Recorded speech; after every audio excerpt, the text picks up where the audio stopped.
Good evening, YouTube. This is Kaylin Strang coming at you with my regular Sunday night dinner. And I have one of the items that I got from Mike Crush Reviews. So his mug is out to play tonight.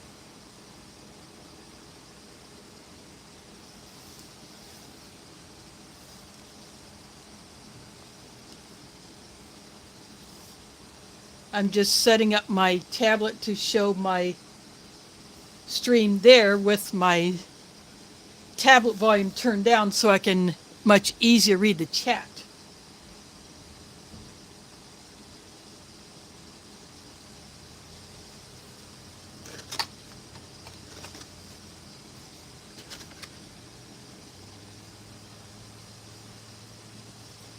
So I'm not going to bother to change the chat setting on the phone because obviously I can't look at it from the way it's positioned. So that's why I've been going with setting it up on my Kindle, and I can do that.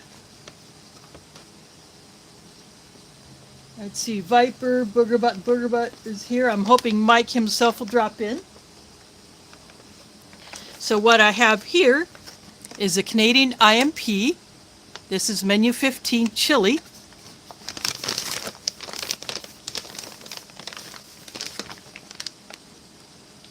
This is how you know the menu number. It says IMP, or no, this is the year of production, 21. Tape across the back here is because when I sliced open the package, I accidentally sliced open the back of the bag, but all the contents were below. So this is a menu 15.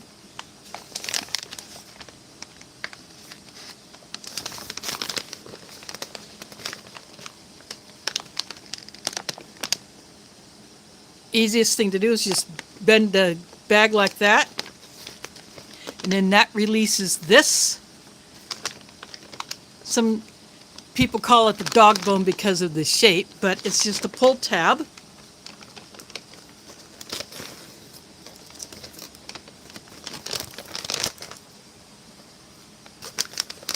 And then that's how you open these plastic bags.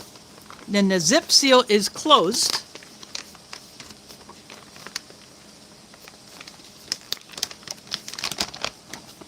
You can just open it up like that.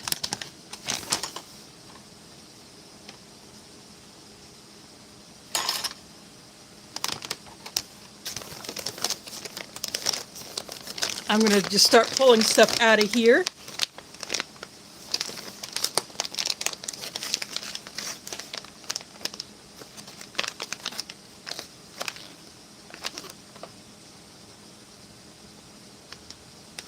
Cornbread. This is the first time that I have seen cornbread in a Canadian ration.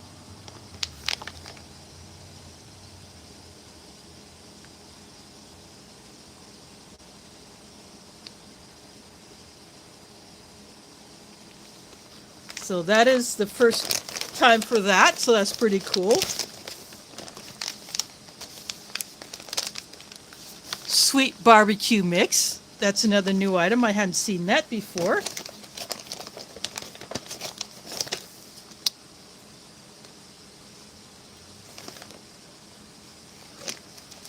Got peanut butter.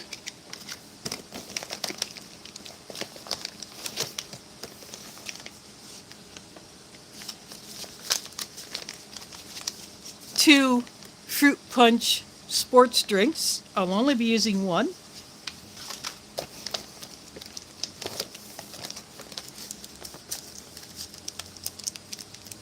Got a full-size Snickers bar.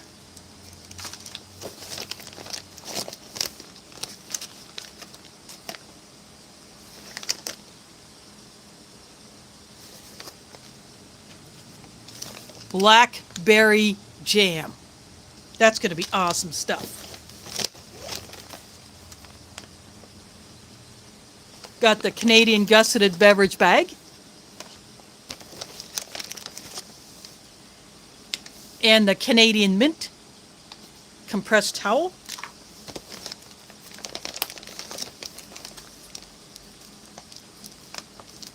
Nescafe Sweet and Creamy, but without some of the graphics.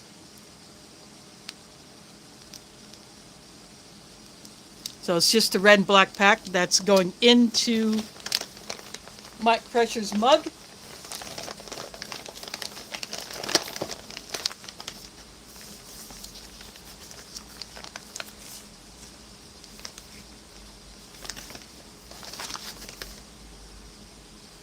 Here is the chili, that's a back.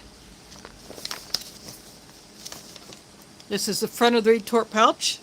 And a few years ago they did away with the cardboard boxes.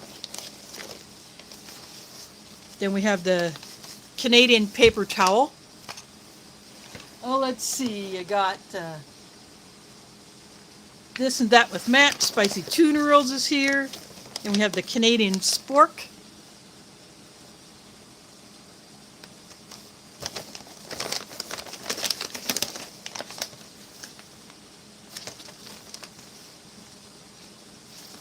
Sliced pears. In the front of that. All these retorts have heating instructions, but they also say does not apply to fruit. And the last few items in here is a packet of Tabasco, Canadian matches,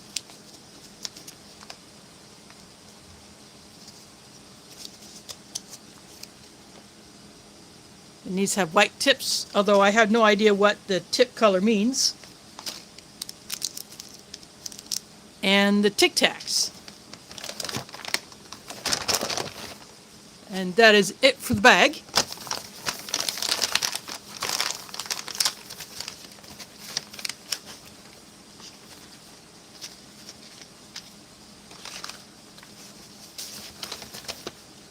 I'm going to set aside all of the items that I will not be using.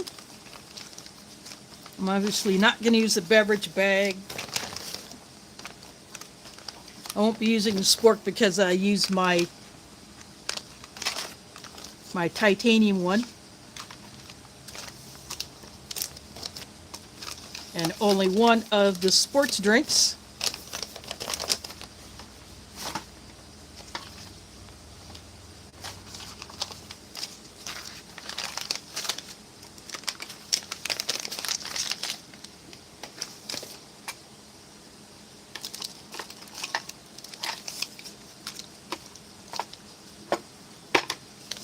Which I'm going to open right now. I see Robert has dropped in.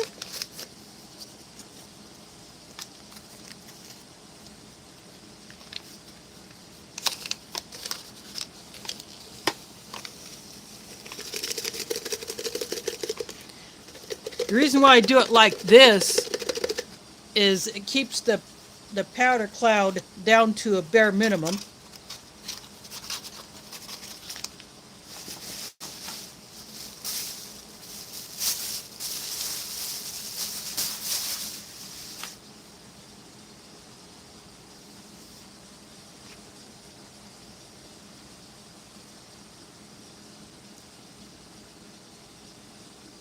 That's what the drink powder looks like.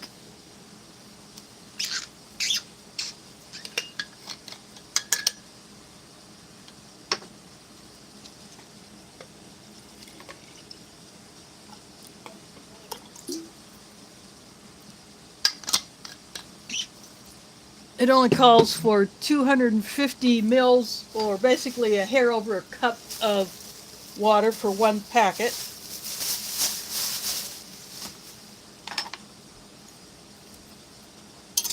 It's red just like the American drink powders, but it doesn't have the same weird color as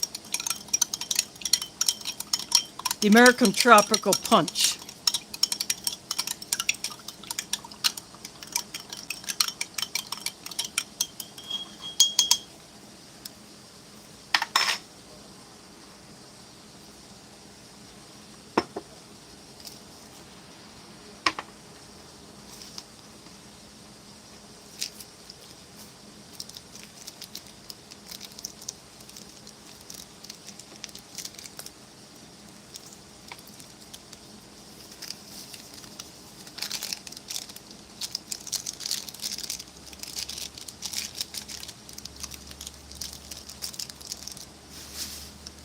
I just put the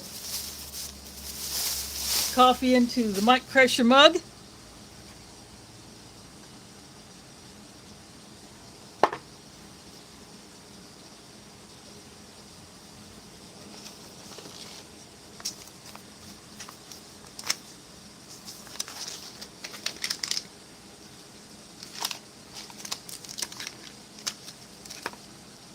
Now what I'm going to do is I'm going to take the chili into the kitchen.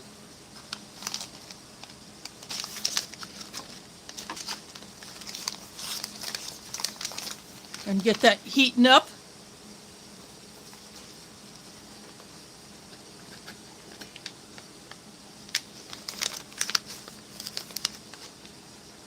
And then I will bring back the hot water for the coffee.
I just took the kettle back into the kitchen just to get it out of the way.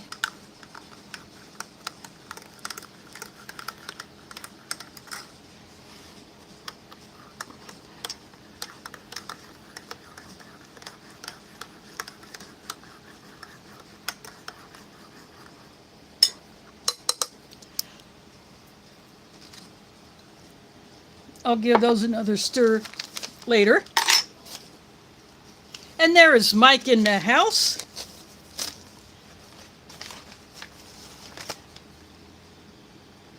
There's a chili.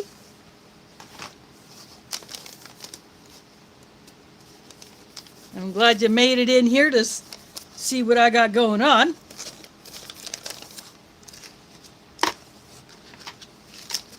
I'm going to go ahead and open up the sweet barbecue mix.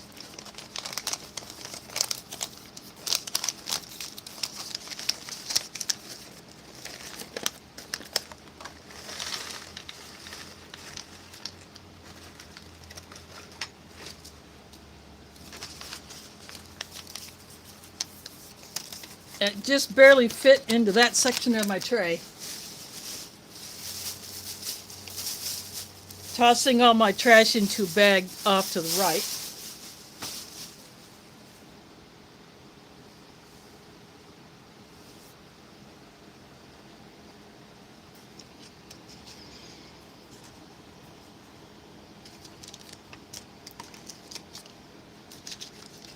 They put the peanut butter and the jelly in here, but I'm not sure how well that would work with the cornbread. So I might not even open those. I shook down the pears.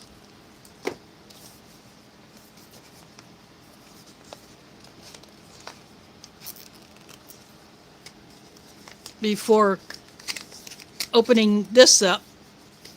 And again, didn't rip all the way across, but that's okay because I'm going to be pouring it out like that anyway.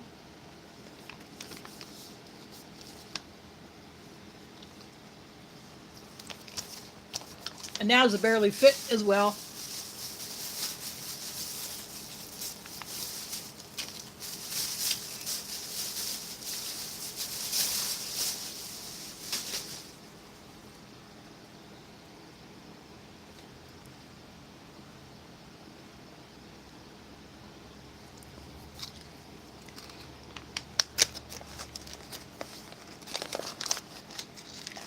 I'm just going to move these off to the side because I may not even bother with them.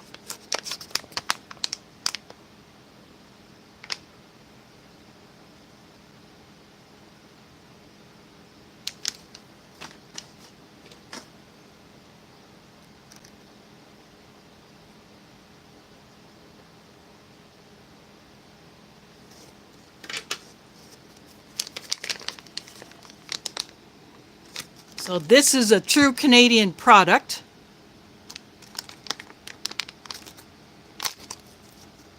But the package style is somewhat in line with some of the American MRE products. Unfortunately, the cornbread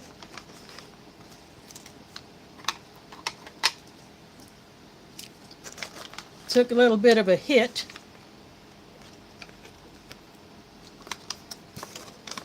It's a lot softer than the American cornbread. See, it's stuck to the inside of the pouch.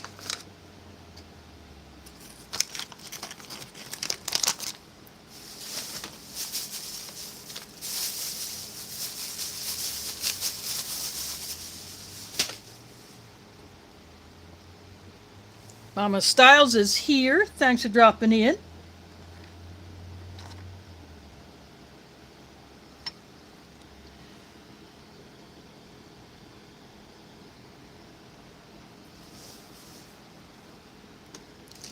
One more thing I will go ahead and open is the Snickers bar.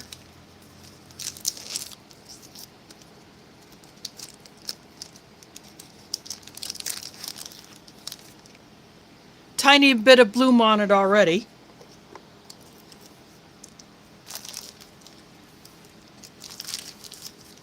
I'm getting a little bit of pear juice out of the center portion, but because it is chilly, I decided to go ahead and bring in a bowl.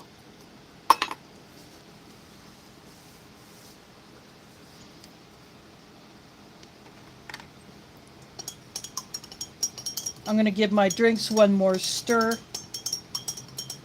That's pretty well dissolved. I'll do the same with the coffee.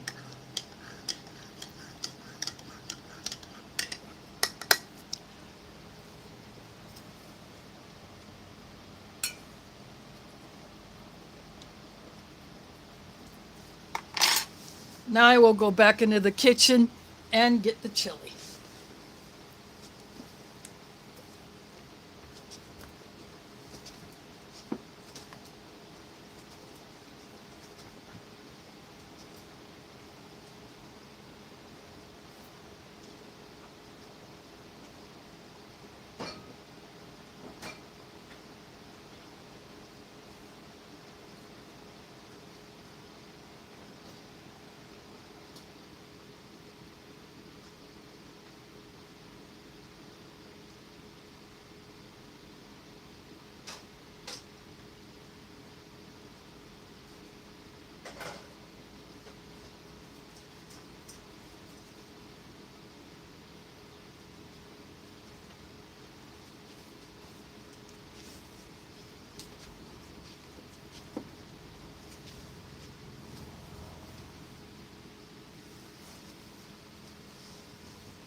I am back with the chili. I carry it in this.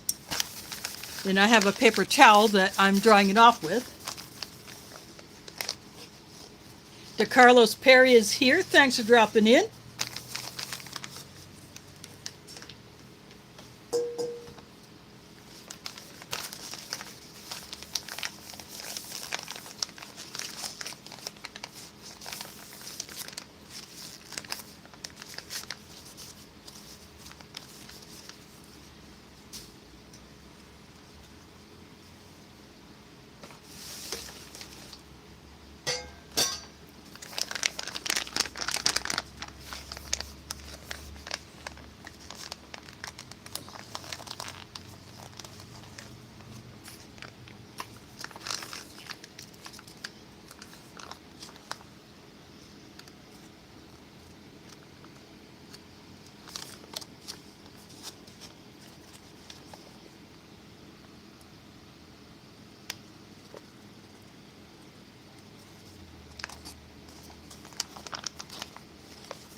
There is the chili. I dribbled a little bit out of the bowl, but that's okay.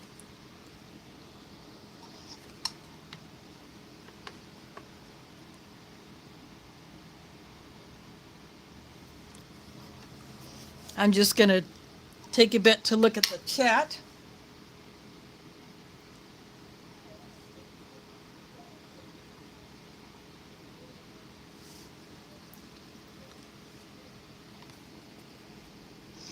It's good to see you all in here.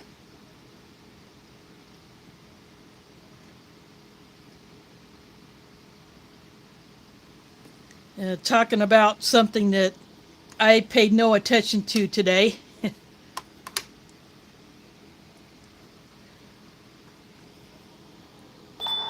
So this chili looks like beans.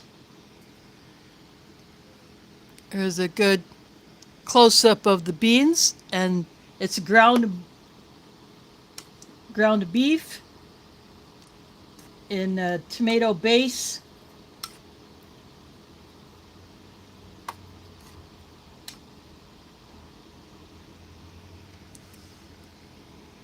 There's a bit of onion in there. Time to give it a taste.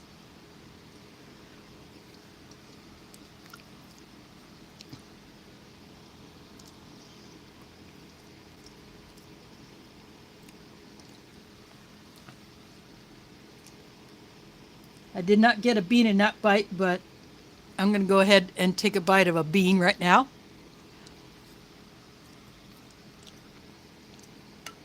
The beans are soft.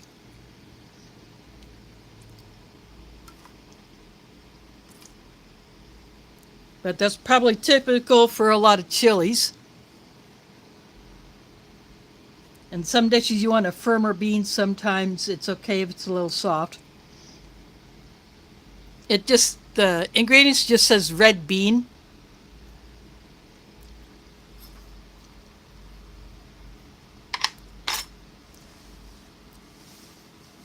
It's actually not too bad.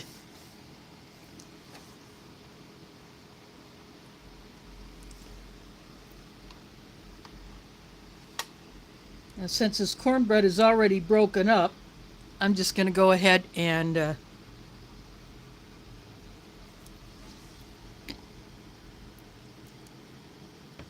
there's a close-up of it.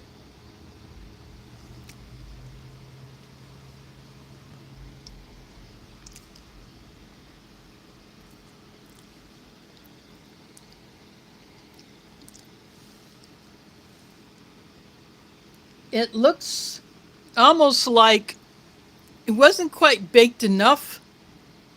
It's very, very soft. And that is the underside.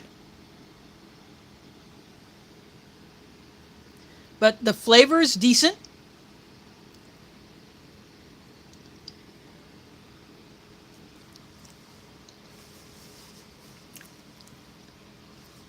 The cornbread could stand to be a little bit firmer.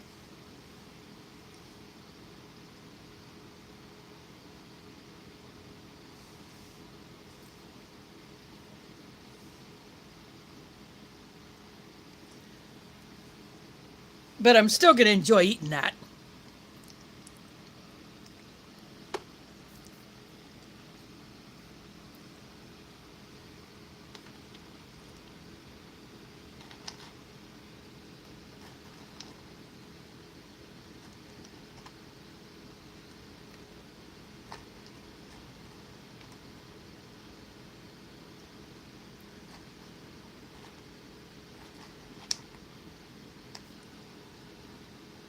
And these are the components of the barbecue snack mix.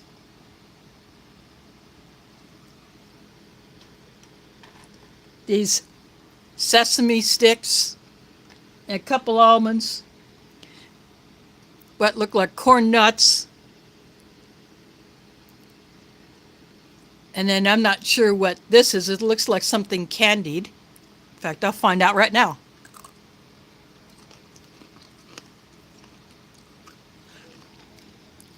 That was a peanut.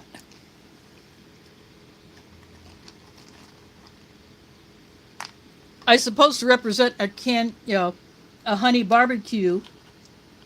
So they put the candied peanuts in there. That's a barbecue seasoning on that corn nugget. Nope, that was the peanut as well. There are the corn nuggets.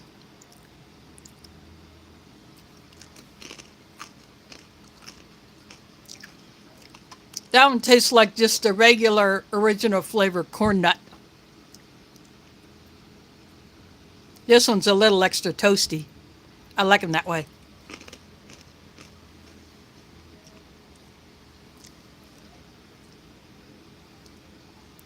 Sometimes these sesame sticks can be a little sweet. That one is not. It's savory, and I like that.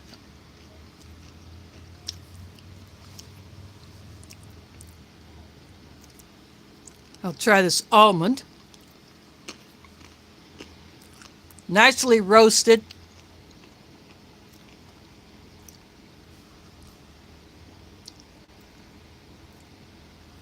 So that's actually not a bad mix. And this is the Canadian Tropical Punch. Tastes closer. It does not taste as weird as the American version. It looks more like just your standard fruit punch. But I like that it mixes up clear.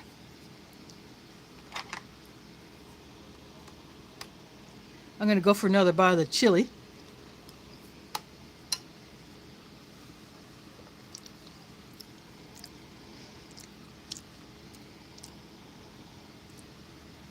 Of course, having crackers with chili would have been awesome.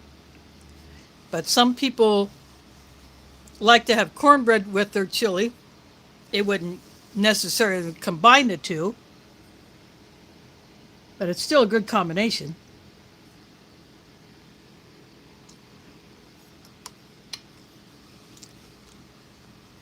It'd be nice to have some real tomato bits in there.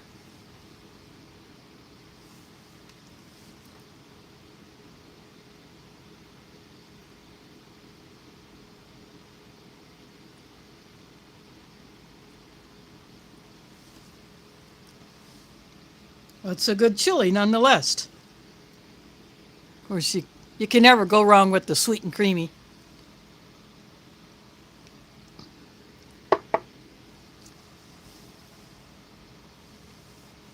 Maybe my second favorite 3-in-1 coffee. The first would be the G7. But I'll take a sweet and creamy any day since that's how I like my coffee anyway.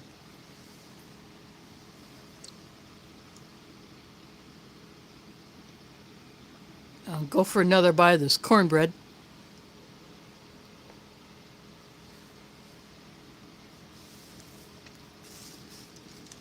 The texture alone would make it so difficult to use either of these. So I'm not even going to bother with them.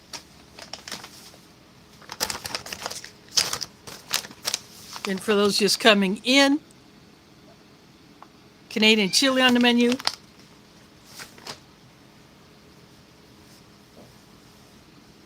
And I'll have that peanut butter and jelly another day.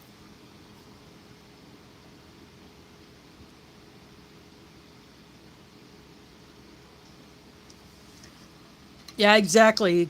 Crackers.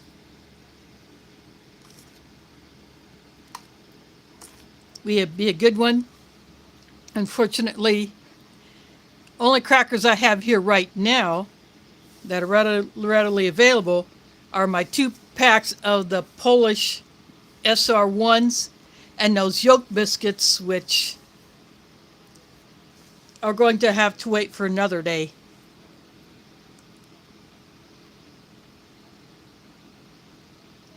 But I'll still eat this as it is. course, if I really wanted to, I could have gotten into one of those bags of shredded cheese that one of my sisters gave me a while back and put that on here. I think that would be equally as good.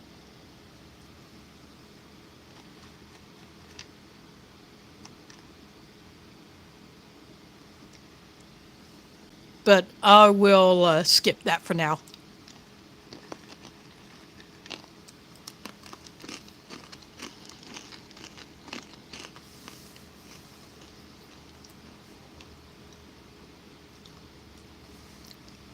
But what I can do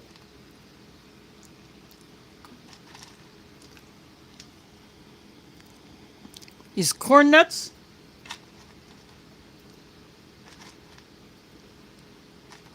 I'm going to toss a few of them into the chili.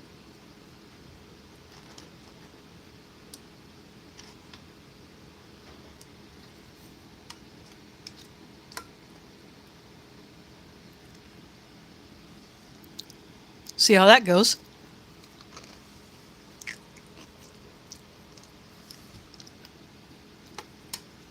That gives it a little bit of crunch like you would get from the crackers.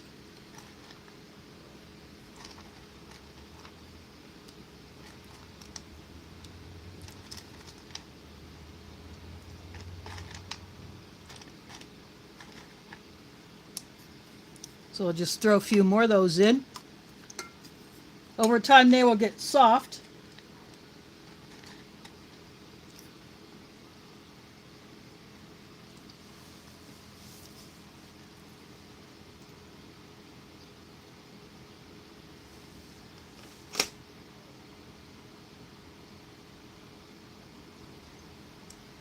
There's a name I haven't seen in here before. Mithy, thanks for dropping in. You're looking at a 2021 pack, Canadian Individual Meal Pack, or IMP, menu 15. Sent in by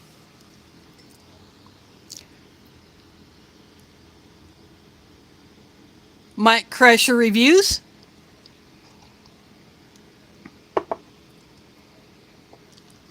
It was very kind of him to send in a box of goodies without me asking for it. He just said he wanted to do it, and it's much appreciated. So with that and the other ration items that I actually purchased, that carries me into probably first Sunday in December.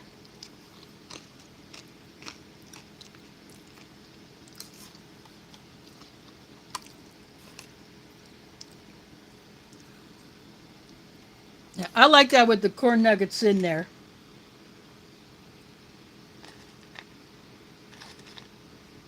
There are a lot of them in this mix, so I'm just going to keep tossing a few more in.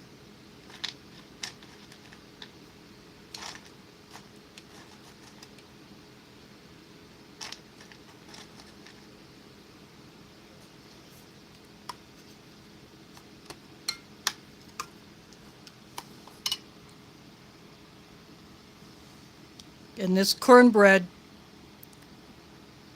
the baker needs to work on the recipe a little bit.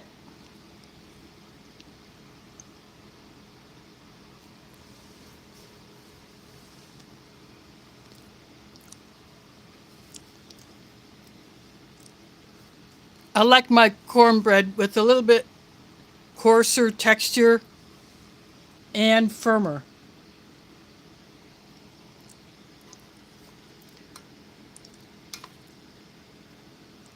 And this is a sweet cornbread. There are some cornbread recipes that use little to no sugar, so they're on the savory side, and people will put cheese, some kind of cheese in it. They'll put jalapenos in it, maybe some other flavors.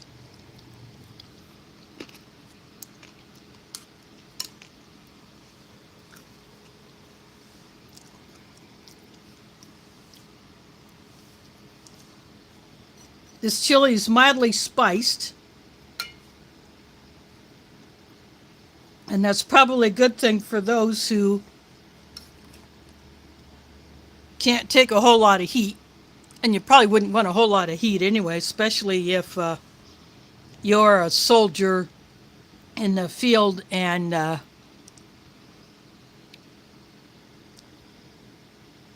you don't have a whole lot of time to waste in messing with your food. You just want to eat it and get back to business.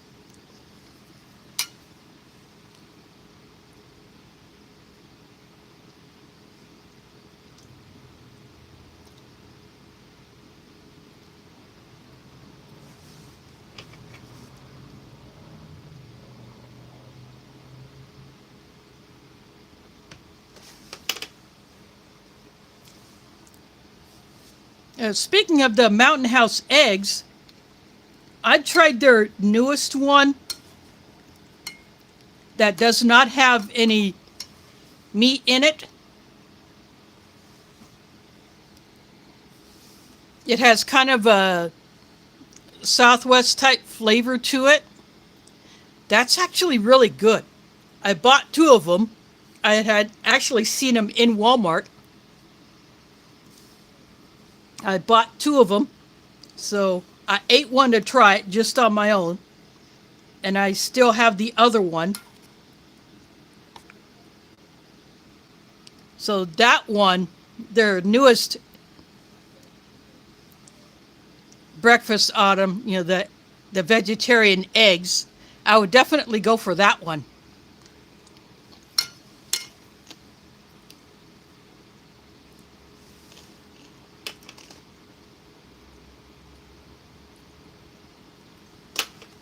Keyboarder is here. That's a name I had not seen before. These are the corn nuggets. I've been dropping these in there. The peanuts, these do not have the barbecue seasoning on it, unlike the peanut, which has, and I don't want to add that flavor to it.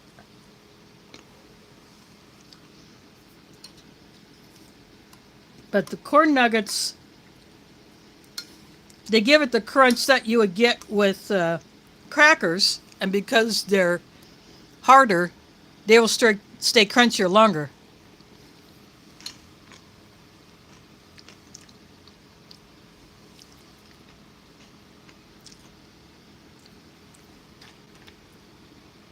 These sesame sticks, they're savory, but I'm just going to eat these as they are.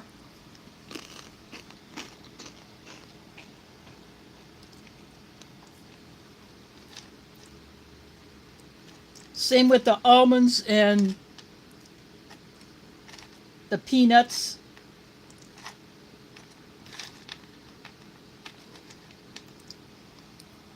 These are the candied peanuts.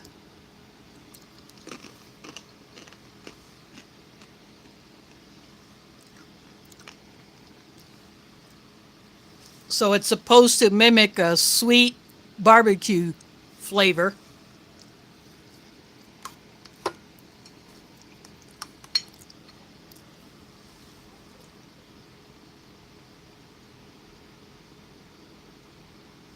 Yeah, if you can't find that at Walmart, then you would be able to order it online. And depending on how many you get, you might even be able to get a better deal if you buy more than one.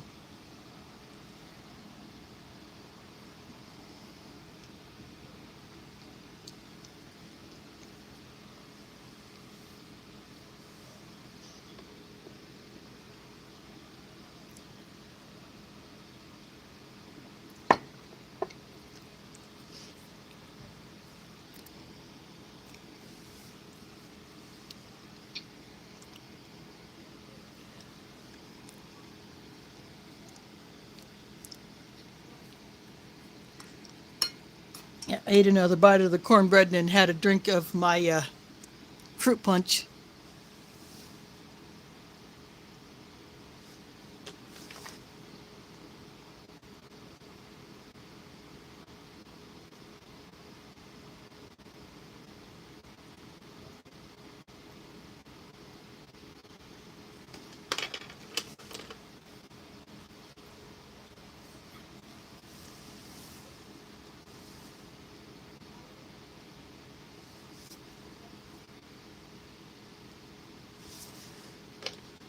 There is a name in Arabic that I am clueless as how to pronounce it because general use Arabic does not have the vowel markings like the Arabic used in the Quran, so I have no way of knowing how to go with the letters, so I'm not even going to attempt it.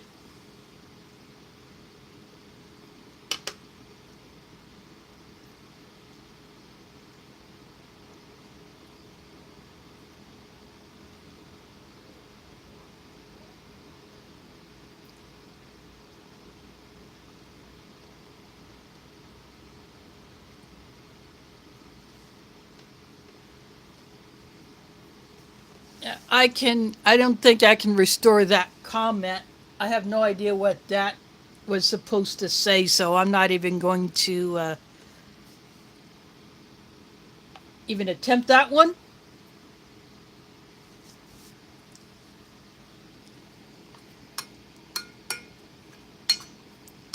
If it was an attempt to write how to pronounce the name, that would be a good thing.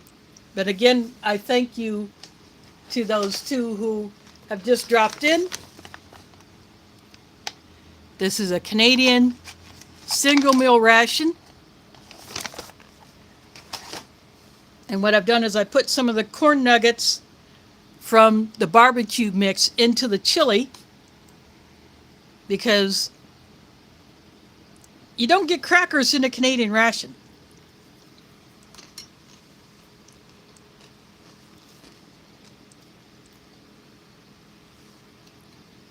This cornbread here, actually I'll have to slide my tray over because with this vertical live stream that I'm stuck doing, I really can't show my entire tray as much as I would like.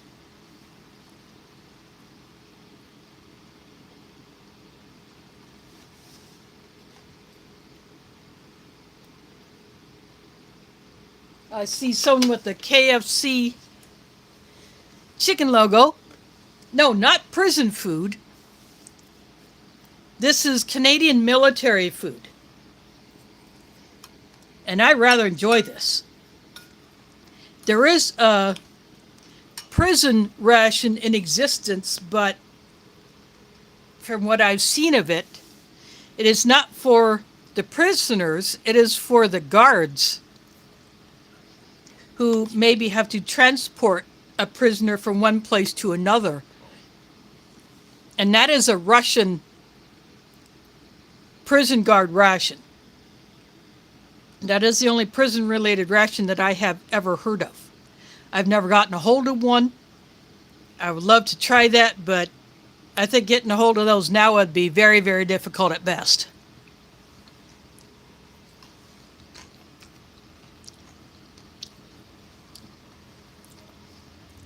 Right here, got pears.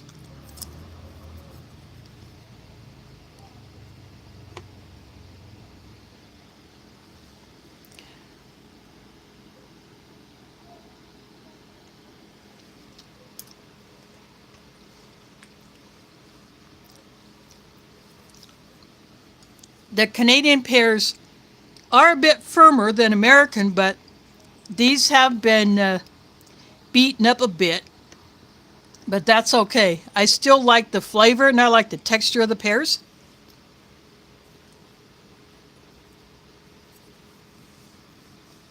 And I'm very happy to get those in here. Although I do hope that the Canadian ration packers do increase the variety in their desserts beyond a few fruits and the date square. I'd love to see a few more dessert options included.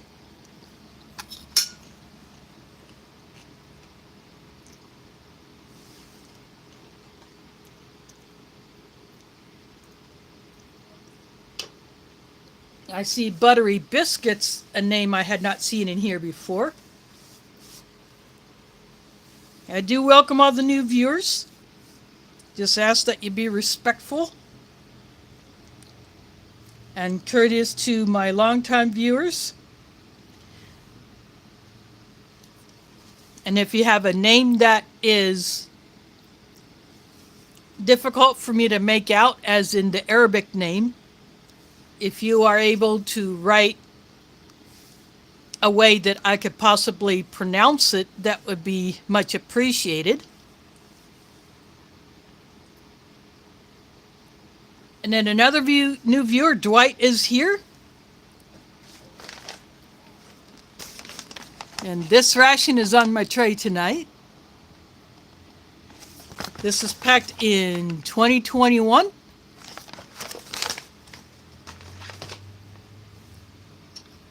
As soon as I saw this chili come out of the box from Mike Crusher, I had a feeling I was going to enjoy this one, and I certainly am.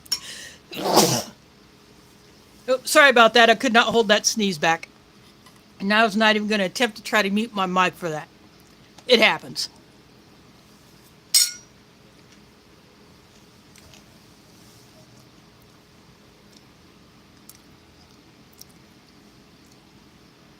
So this right here is the cornbread. Got a little spot of the chili on there, but I'm going to break off.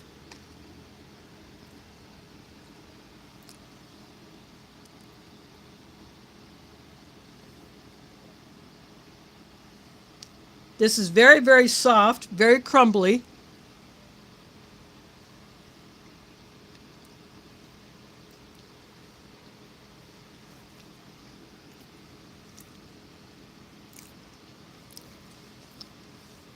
As I said earlier, to me it seems like it could have used a little more oven time.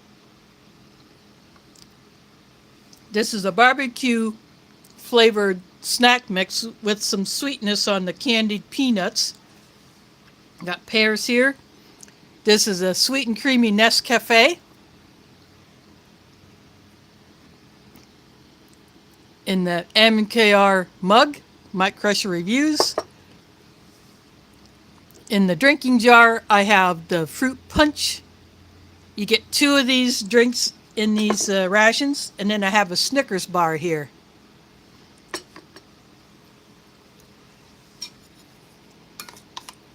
I put the corn nuggets into the chili because they did not have any of the barbecue seasoning on it like the peanuts did.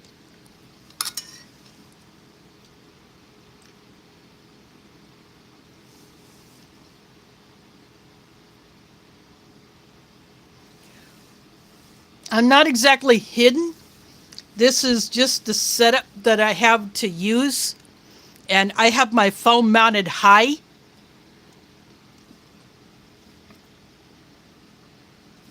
YouTube took away the ability to do horizontal streaming, where I could have my phone in what you'll call landscape mode. And in order to show as much of my tray as possible, I had to raise it up, which makes it impossible for me to read the chat. So I have been putting my stream up on my Kindle with the sound completely muted, so I'm not getting any feedback, especially since there is a bit of a delay between my phone and what you guys are seeing, or even what I'm seeing on my tablet. So I can read my chat on my tablet.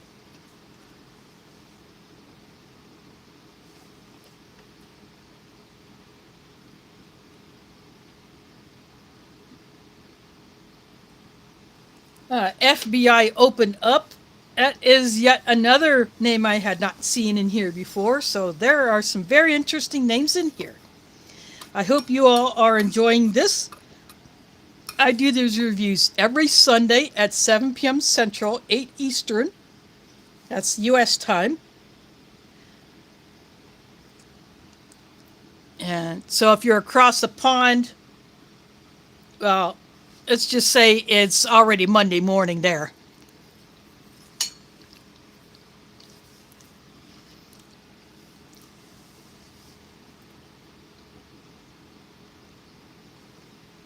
Yeah, I am in my apartment.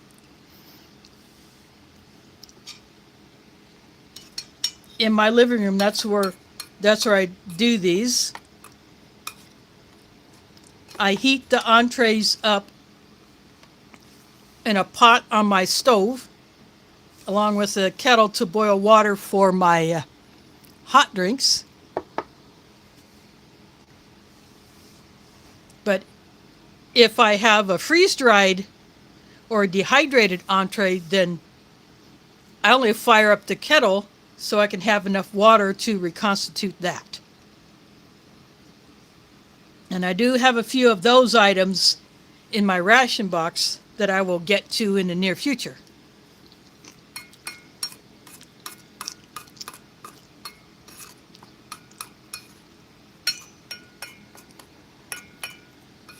As a general rule, I do not use the flameless ration heaters because I'm here at home. I do save them. They become part of my emergency supply stash so that in the event I cannot cook any other way or I have to keep it on a down low, and I have something that I can either put inside of the ration heater bag,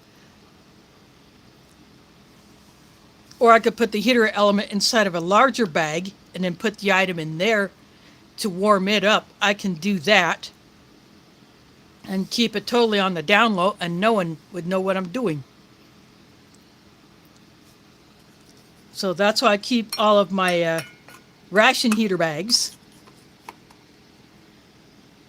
So there you can see the two of the corn nuggets that I put into the chili for crunch.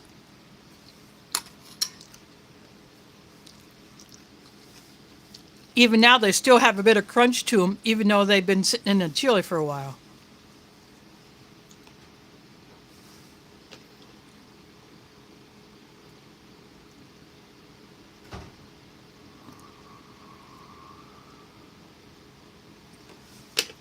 ABC is another new name. Welcome in. It's always good to have a little bit of humor. I do thank you for checking out my review of this Canadian ration. Got barbecue snack mix here with some sweet elements from the candied peanuts. This is a tropical fruit punch that is a little bit different and a little bit better than the American version. It mixes completely clear, so you can see my hand through the bottom of my drinking jar. And I'm using my MKR mug that Mike Crusher sent me.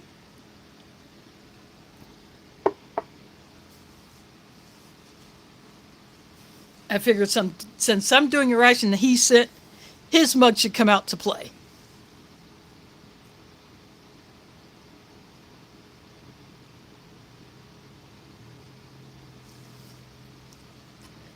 Well, Robert, sometimes you want something a little warm, especially on a cold day, or just as a morale booster. But if I had to, I would eat the food cold, just like I could have done with that Survivor Daily Ration instead of heating those things up.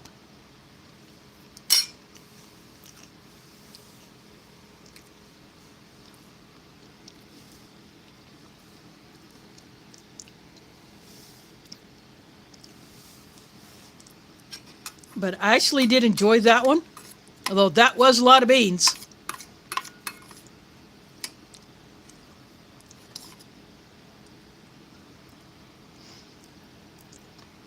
Those Survivor Daily Rations are like a cousin to the Humanitarian Daily Ration, with a few slightly different components and different packaging on some of the items. And the way that the ration is packed is a little different.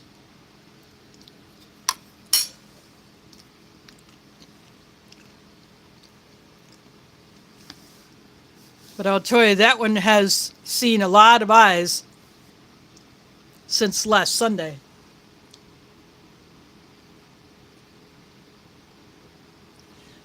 Yep, exactly. But maybe one of these days, for those that either just now getting into watching ration reviews, I may go ahead and use a ration heater to heat up something, show you how it's done.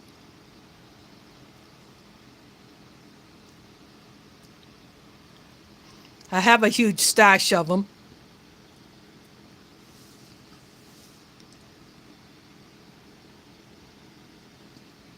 Some people have taken their beverage bag, put their coffee and the water in there, shook that up, and then put that in the ration heater bag and use it to heat up that coffee.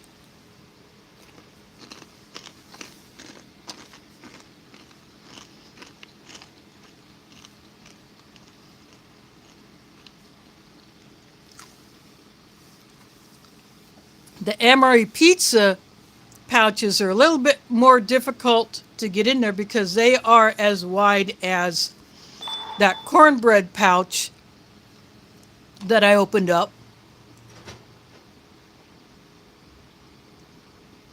Now the Canadians in the field do have access to ration heaters, but they are issued separate by their commander or by their supply person. Instead of getting one inside of this bag, but there would definitely be room to put the ration heater in this bag. But because these have a Ziploc, unlike the old paper bags, you can reclose this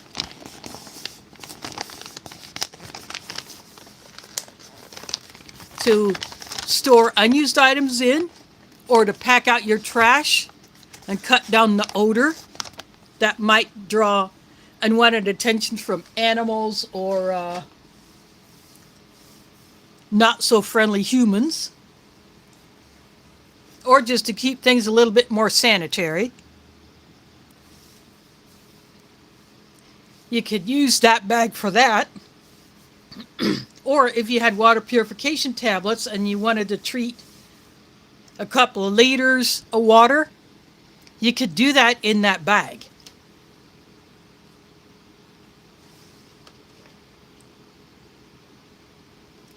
Reba Fluff is here. Thanks for dropping in.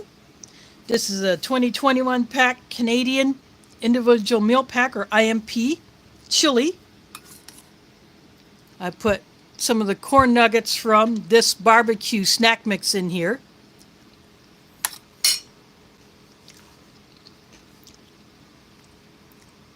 And because it is a chili, I chose to get a bowl instead of just putting it out here onto the tray like I normally would. When I open up the entree pouch,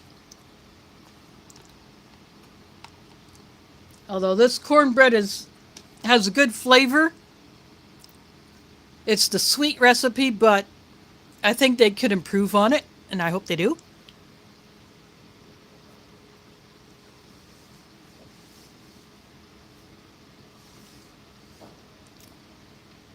I don't know if this style of cornbread is actually common in Canada.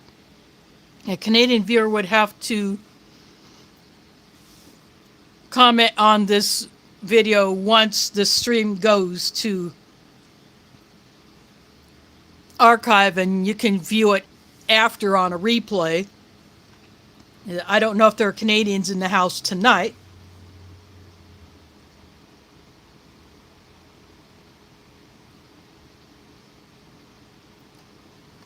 Oh, wow, Viper. I had no idea that the paper bag was still in use, unless it is just existing stock that the company is still trying to use up.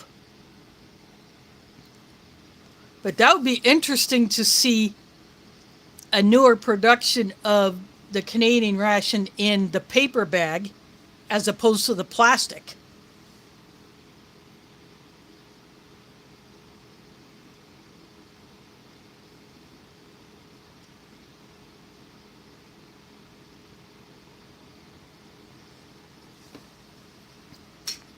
Yeah, I definitely have been getting a few good. Yeah, that last Canadian ration, which I actually bought the beef stew, I really enjoyed that, and I'm enjoying this chili.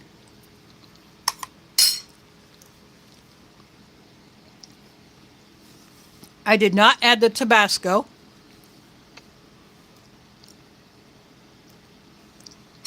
I wanted to try this just straight up as it was, although I did add the corn nuggets because I wanted a little crunch.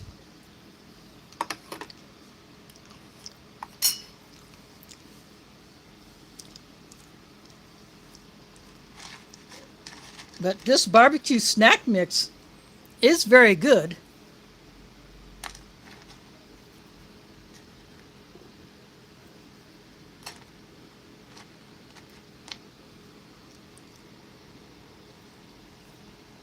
I still do have a few of the corn nuggets in here.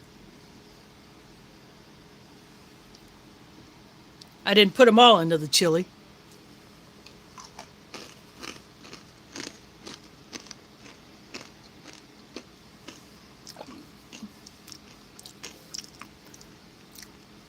I do like the fact that the almonds were nicely roasted.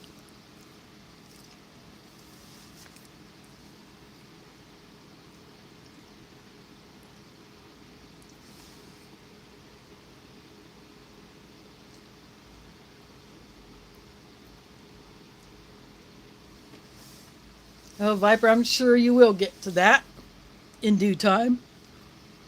As they say, life happens.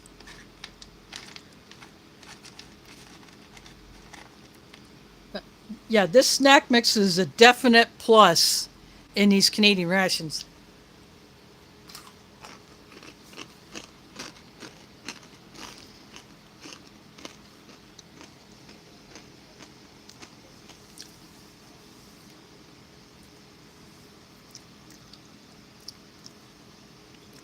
I'm going to take another drink of my punch. The second one of these is going to be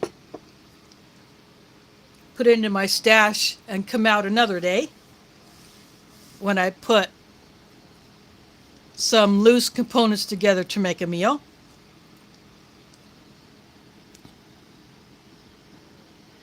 This Snickers did see a little bit of heat stress.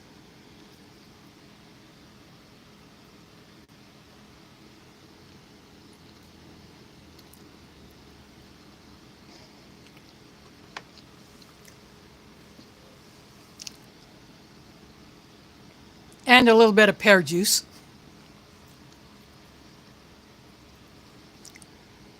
But other than that, it's just a good old Snickers, and you can't go wrong with that.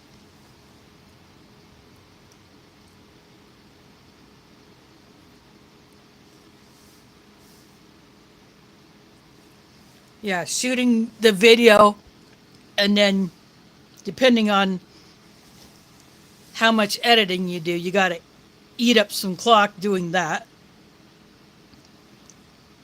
So my idea of editing is just splicing segments together.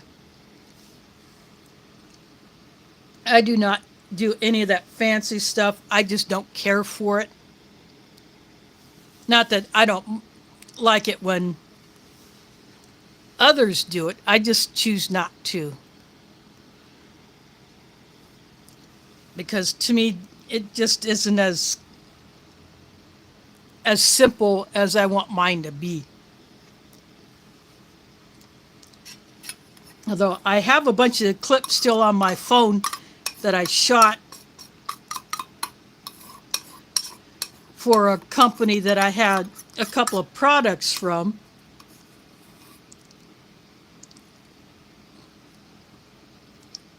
And I have a couple of stills that I would like to try to incorporate into that, but I just have not put those together yet.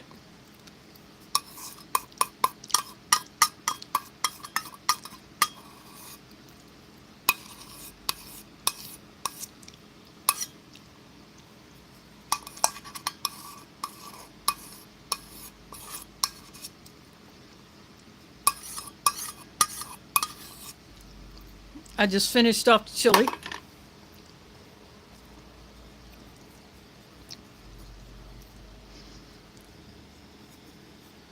So I'll put that there in the pairs. But I have been waiting on a rep from the company to say, yeah, I can do it this way in order to make it acceptable for upload to YouTube as a paid promotion.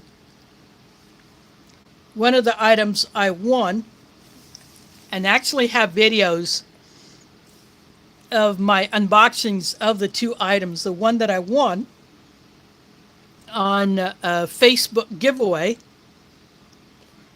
and then the other was sent because they wanted some demonstration video shot of it. And so it's a year ago I went down to the river hoping that I could actually do the video shoot down there, but the water was so low and hard to get at that I ended up just cobbling up an approximation so that I could still make the video work, and I did that. So what they are, a couple of water filters.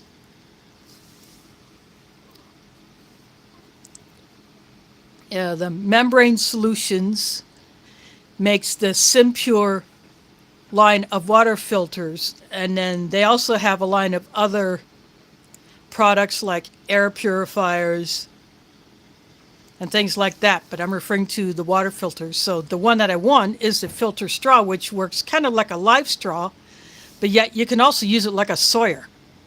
You can attach it to a collection bag or a bottle, squeeze it into another container, or just drink right out of it like a straw. And then I have the water bladder that has the filter that you put on the end of the hose, just like you would use in a hiking pack where you have your water bladder with your drinking hose. But instead of the bite valve that you would have on your standard water bladder hose, you drink out of the straw, out of the filter itself. And so I have these video clips that I'm still holding on to. I just may go ahead and just toss them up, string them all together, and then just toss it up, call it a paid promotion, but I would not have any kind of discount codes or anything like that. But I will have to record another clip saying that I received these items for free, one as a giveaway and then one as a product demonstration of how to use it. I don't get these kinds of things very often. The one time that I did, the product was so bad, I had the original one sent back. The second one was even worse. I said, nope, I'm never dealing with these guys again. And then I got another item that I was asked to do a review on, and it was just sent to me, but the problem was I lost contact with that person. I could not email the company rep, and plus I got the item in the spring and I had no way of using it because it's an ice fishing rod that did not come with a reel. And I said, I cannot use this here. It's summer here. I can't go ice fishing. Plus, I would need to go get a reel. So I did buy a reel for it. I just haven't tried to spool any line on it. But I've gotten requests to do kids stuff, makeup, which I will not do because I don't wear makeup. Someone wanted me to review some, like some baby stuff. I don't have a baby, I have a cat. That will not work. Or someone wanted me to do a dog related item. I said, nope, I don't have a dog, I have a cat.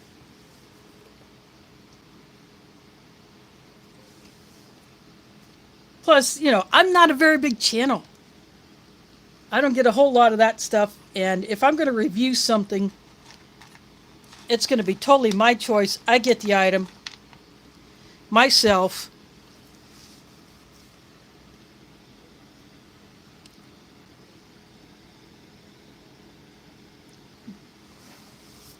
Rather than just take any old thing that someone would want to send to me. I've also been asked to review certain types of items that I don't have the right base object to put those items on. In one instance, they sent me the item. I had to go to a sporting goods store and say, I need to borrow something just to test the mount.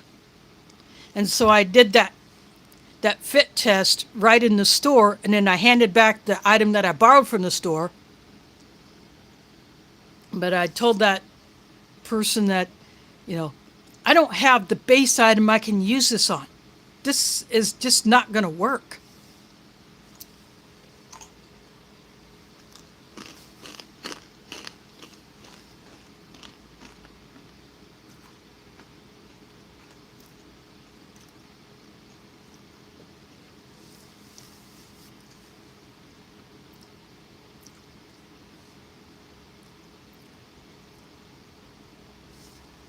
Oh, I have Power Director on my phone. That's what I use for the majority of my videos. I have also tested the beta version of YouTube Create. I don't know if it is out for open release yet, but of course, I don't know if I'm supposed to even mention this, but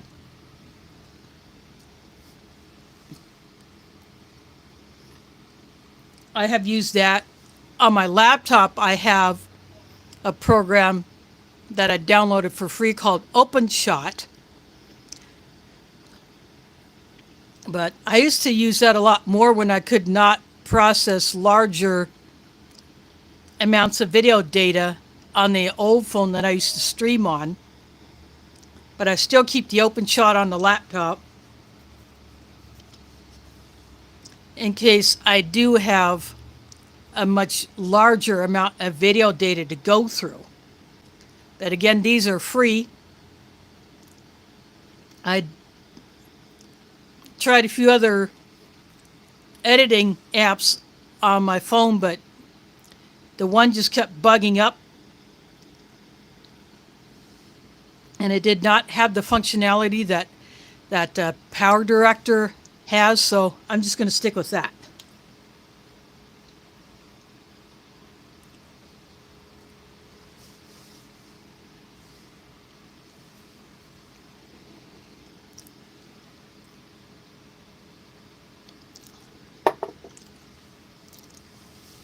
Some use the Filmora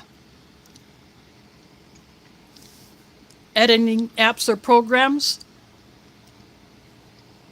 Actually tried that once, but it did not seem to work for me, so I like Power Director and I'm sticking with it.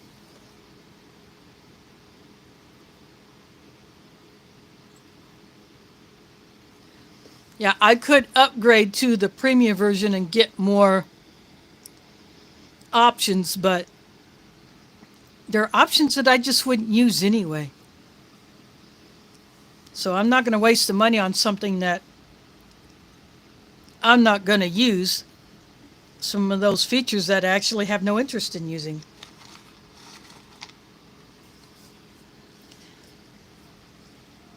Since I finished off the chili, I'm just going back and forth between what little is left of my cornbread and my snack mix.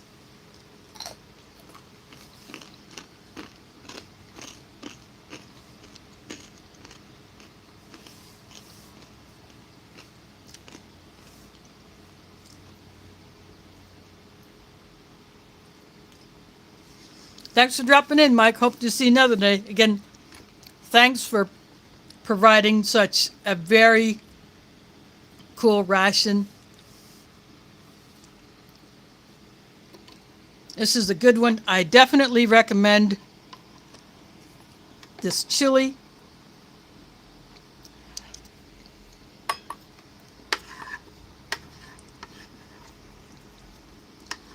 A few bits that's missed the bowl, but oh well.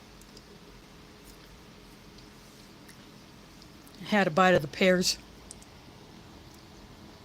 And some of these pears did take a bit of a beating.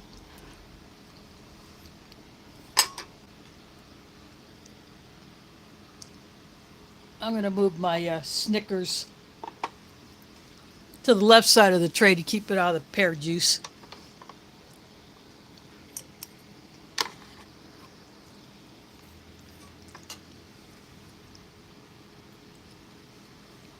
But, and to check out all the other stuff that Mike sent me, and then I bought a mystery box from Matt of This and That with Matt. I paid for that one. So I have unboxing videos of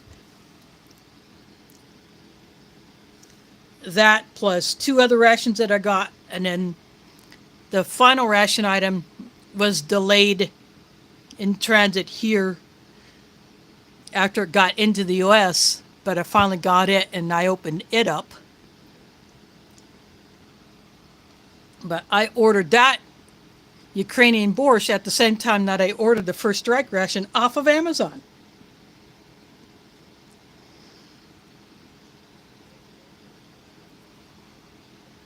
But the borscht came delayed, but it was not molested by customs, so I was very happy about that.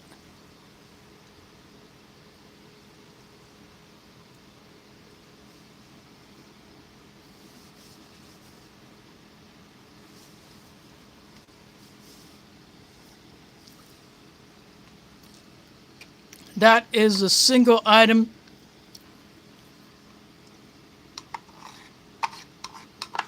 That would have been included in a ration, but that's a 500-gram bag of borscht. I won't need much else of that.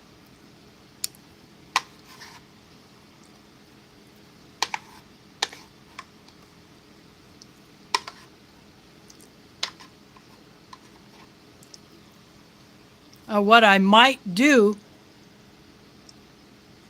is I'll just get this bowl out of the way since I don't need it anymore. What I might do is actually bring in my Polish SR1 special biscuits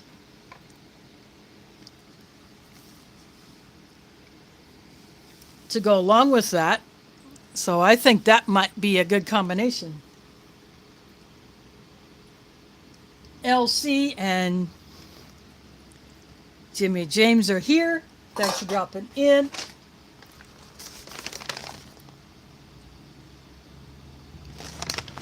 Then packed in 2021. Then the tape on the back accidentally sliced through back here. But oh, the ration items were down below where it was folded over, so I did not cut anything open except the bag, so that's why the tape on there. But this chili, so I'll put my Snickers right there. The chili was pretty good. It would have been nice to have some bits of tomato in there. And for a little crunch,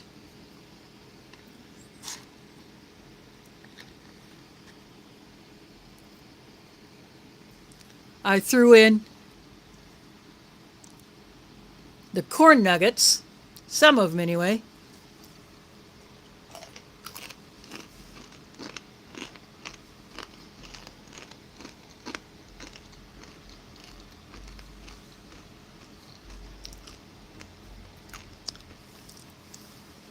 They did not have the barbecue flavoring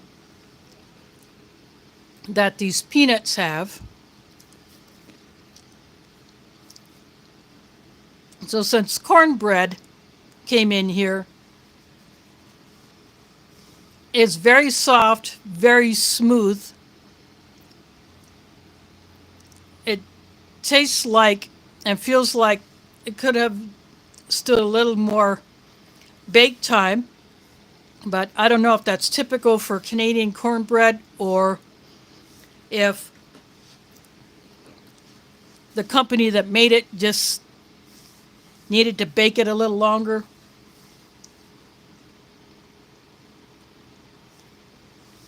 But it's a sweet recipe. A lot of cornbreads down here in the States. There's a lot of varieties. Sweet, savory, some with cheese, some with jalapeno or other chiles, maybe some other seasonings or herbs. So many ways to do cornbread, but it's usually a coarser texture and a lot firmer.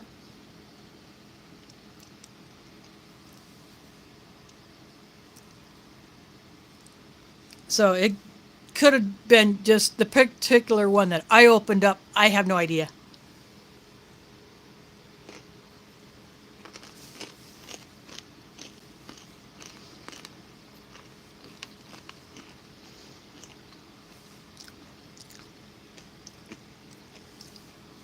So that as I said earlier, Elsie, before you came in, if a Canadian watches replay of this and sees what the cornbread looks like and hears my description of it, I would like to know if that is typical of Canadian cornbread recipes or if it could use a little improvement as far as a little more time in the oven.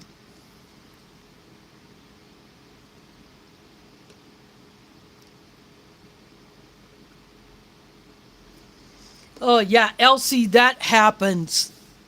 Yeah, you got to double check your subscriptions.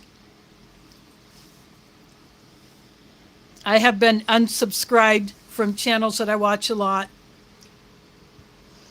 One, I have been unsubscribed several times, and although I do not comment on every one of her videos, I do comment on quite a few of Survival Lily's videos. But I had to resubscribe to her about 3 times so far since I've been watching her channel. And yeah, it's annoying when you get unsubscribed from a channel through no fault of your own, no action of your own.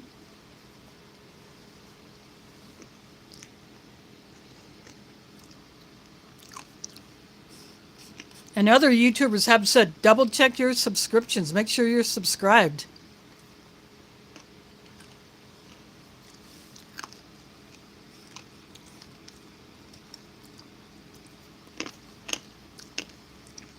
And sometimes, if you're not getting notifications, sometimes unsubscribing, then resubscribing so you can turn that notification bell back on. Sometimes that fixes that problem. I know that has in the past. I've had to do that.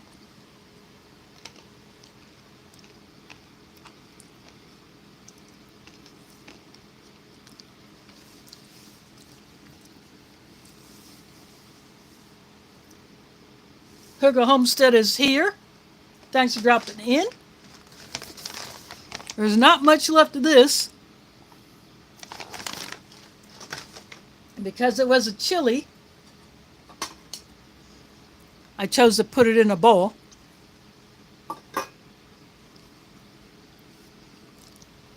And the barbecue flavored snack mix had some corn nuts in it that did not have the barbecue flavor, so I put some of them into the chili as if I had, I would do the same thing with crackers.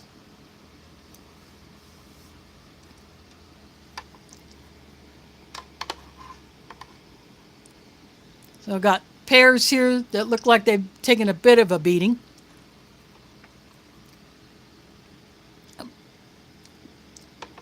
But I still enjoy the Canadian fruit.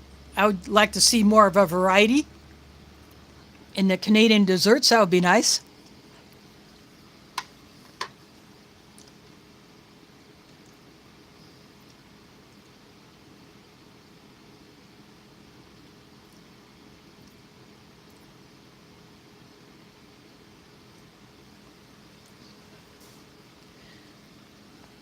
But this mug came in the box with all the other goodies from Mike Crusher Reviews. I got the 3-in-1 sweet and creamy.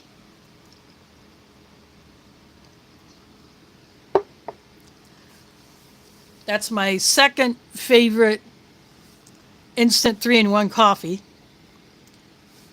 My absolute favorite is the G7.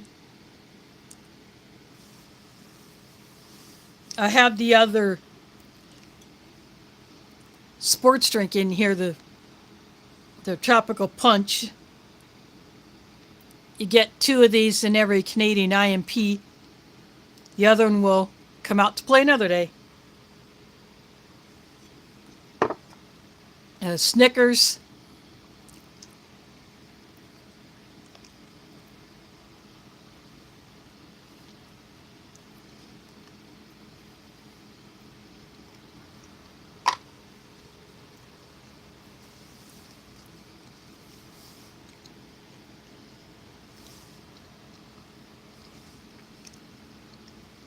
Can't go wrong with that.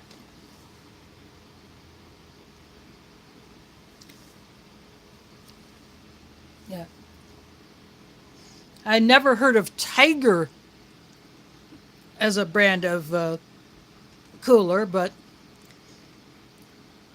Yetis seem to be pretty popular, though they are very pricey. My family has used Igloos. We used to use Coleman's.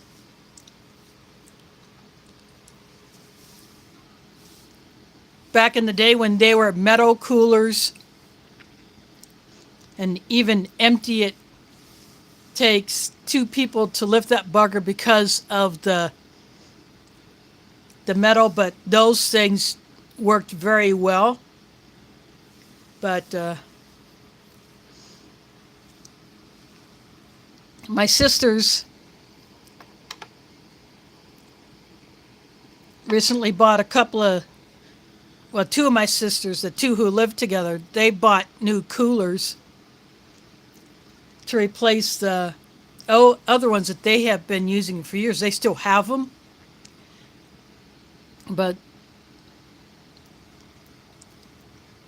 the lids on a couple of those, the hinges are broke or the clasp broke off, so they just got new ones for our annual summer trips to the lake.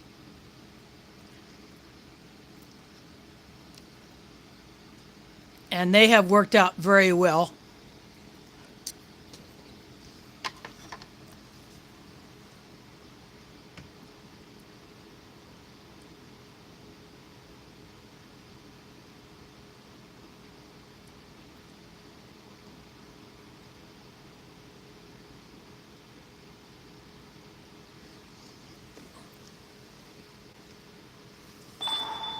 Yeah, that is a big thing or it has been when my niece and nephews were little, they loved to leave the lights on. But even around here, I'll I'll look out my apartment door into the hallway. No one will be in the laundry room. No machines are going, and someone leaves a light on. So I'll go in there and shut it off. And even during the day, when there's a lot of light coming in through the laundry room window, you don't need to turn the light on. I never use a light if I'm doing laundry in the daytime, which is most of the time anyway. But yeah, I'll turn the light off in there if I see that someone has left it on and just, some don't care.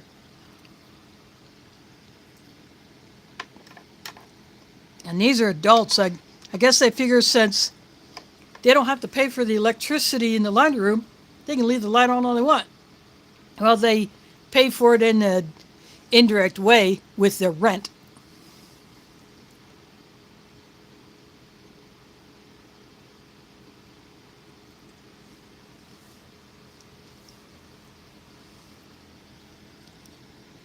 That's the way I look at it.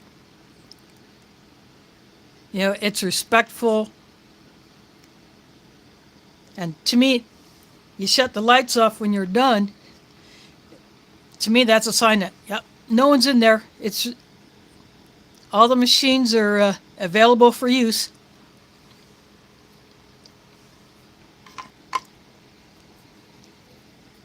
Of course, we have another problem in there of if anyone puts a trash can in there, someone will steal it.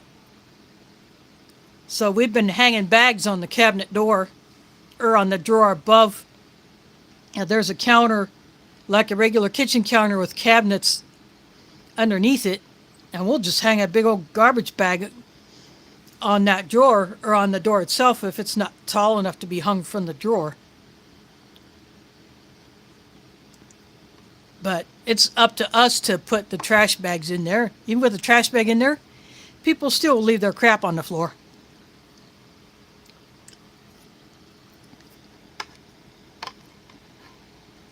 So I've just taken it as my responsibility to occasionally go in there and just pick stuff up, make sure nothing was left in the machines, because people will leave their stuff in the machines, or they'll leave a sock behind, they'll leave a shirt behind, or they'll throw stuff in the machine, but it will miss and land on the floor. They don't check. So I pick stuff up off the floor and just put it on the counter for the owners. Oh, yeah, that's mine. Today, someone finally reclaimed a sock that had been laying on the counter for a week.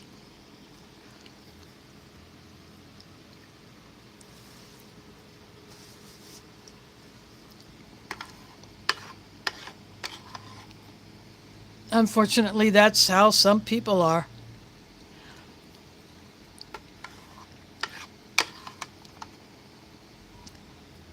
Got paired tidbits, basically.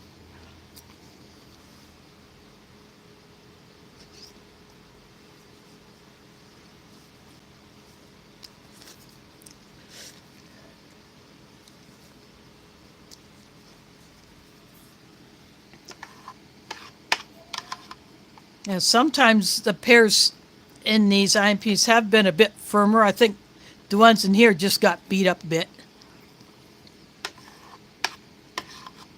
But I'm okay with that.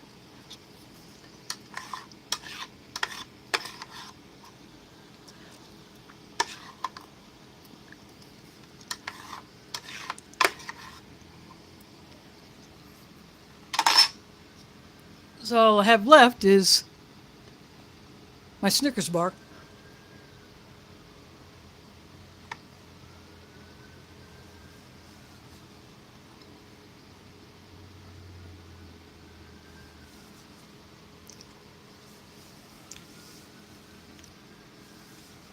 Curtis is here. Thanks for dropping in. I don't have very much left of this meal. I did not use the peanut butter and the blackberry jam because the cornbread would have been so soft. Trying to put a spread on there would have been pretty much pointless. It would have just crumbled. Trying to hold it to put the spread on, so I'm going to save those two things for another day.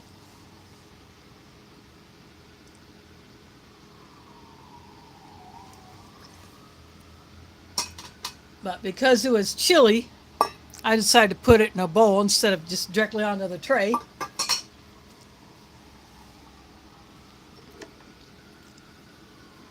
This came from Mike Crush Reviews. Nescafe Sweet and Creamy in there. My slider is cracked open, so there's a fire truck going down Grand Avenue, which is a block north of my location. I got the tropical punch in here, which looks better than the US version and tastes better.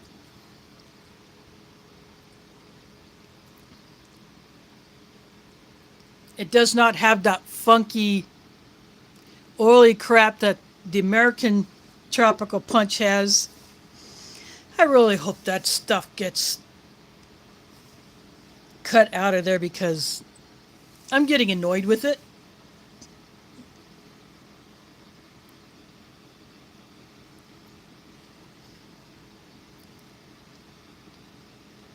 Yeah. Like I said, can't go wrong with the Snickers.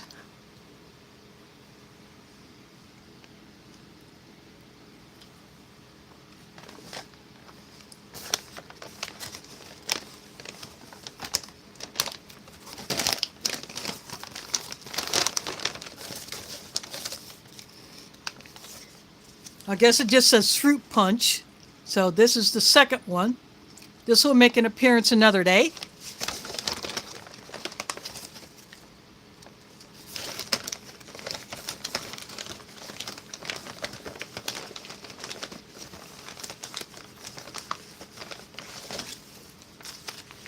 I really like these Canadian beverage bags.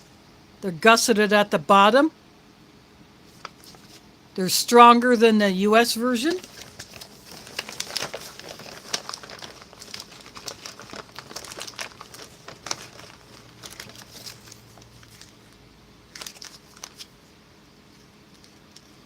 And here is the blackberry jam that will definitely have to come out another day when I have something more solid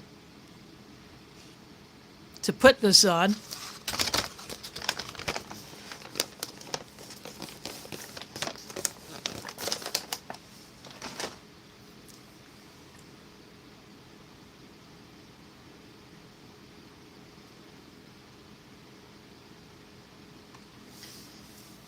Yeah, we came very close to busting the record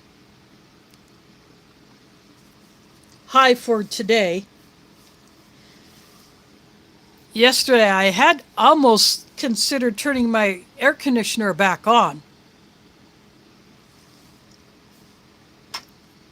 But after tomorrow, the highs are supposed to be, at least for the next 10 days, in the 60s and 70s Fahrenheit.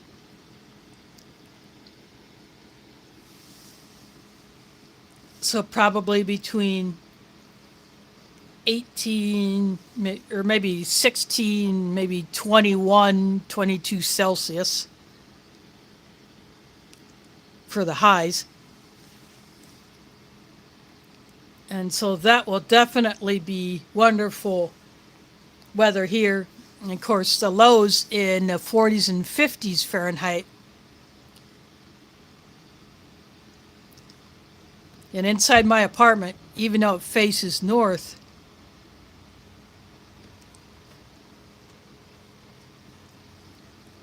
it will still feel pretty warm. I've not had to unfold the wool blanket yet.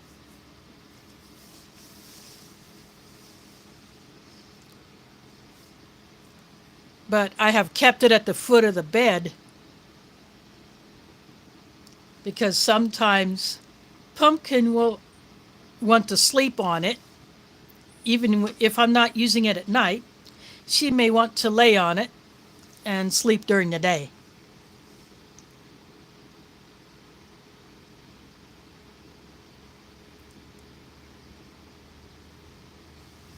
Yeah, that would really be a nice fall day. And we were supposed to have a good chance of rain tomorrow, but that got taken out yesterday. So is going back into drought status. The whole state has been under burn bans for at least a week for the whole state. And for some parts of the state, at least 2 weeks. In fact, we had a very dry September. We did have rain during the White Eagle Multicultural Powwow on Sunday the 20th.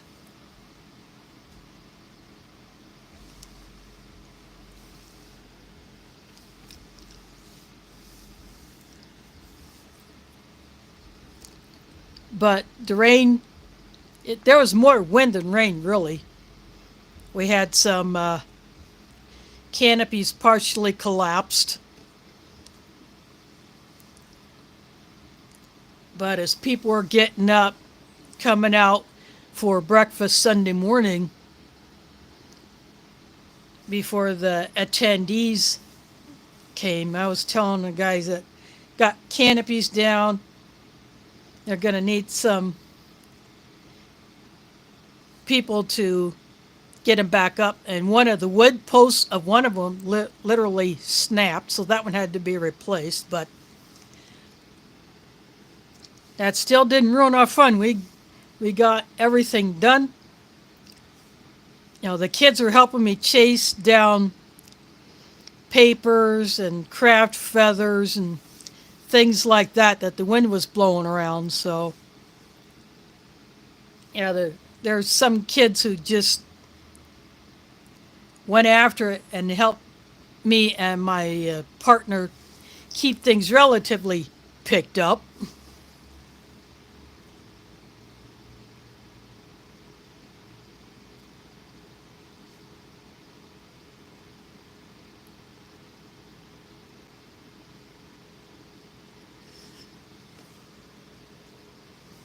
Well, actually, Fishy might have to spend some more time in the water with those wildfires going on.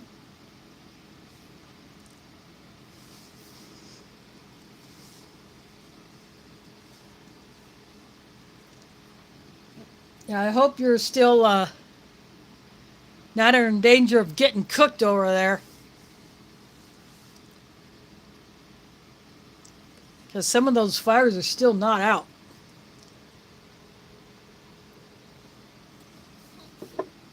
I think there's one in Montana right now. I think there was one in Colorado. I think there's a wildfire in Wyoming.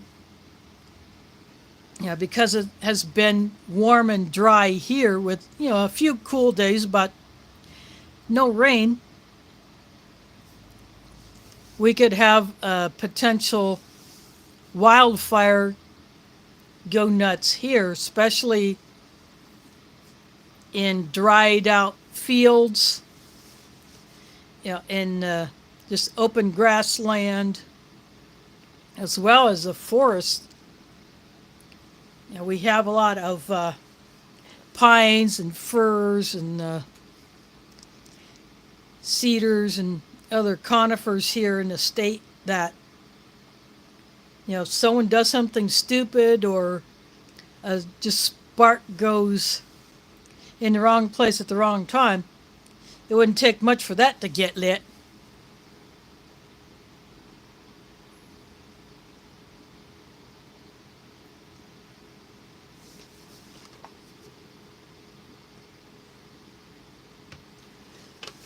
Okay, someone put an alien planet emoji in the chat.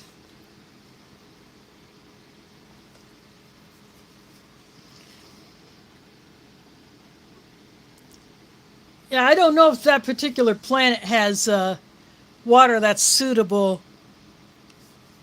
for a tuna. Plus, it would be a heck of a trip just to get there. Might want to just stick to Earth, but find a place with some more water.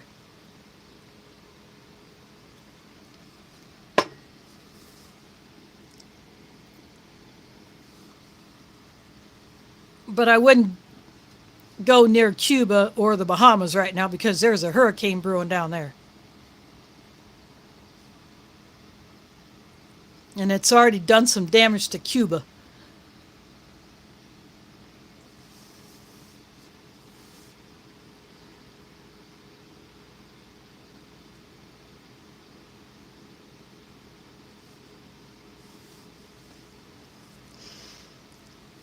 Well, the heat will soon be leaving here. I'm not sure which direction it may be going. It may be headed east.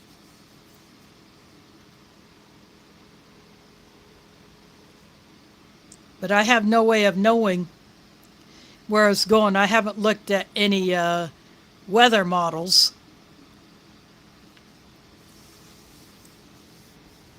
to see where any of this is going, but I know there has been white stuff in the mountains to the west of here and north. I think there's been some in far north Minnesota and maybe North Dakota and Michigan. I could be wrong about that, but I was watching some Canadian videos recently. The one guy visited a couple of brothers in the province of Labrador. And as he was driving back home to his home province, he was showing snow on the ground along the highway that he was driving on.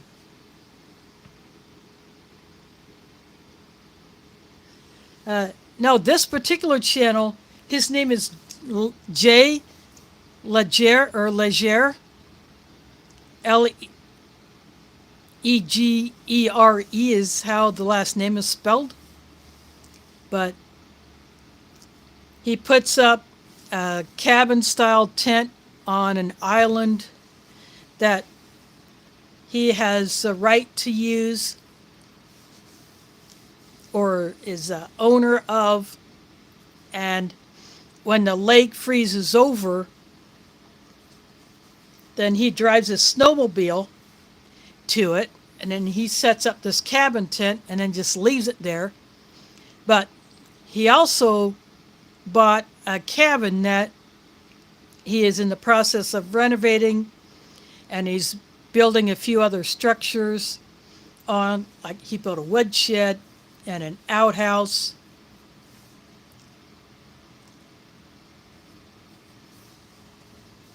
But yeah, he is up in, I think this cabin is somewhere in the Northwest Territories. So that's pretty far up there. But in this video that I watched today, he was in Labrador.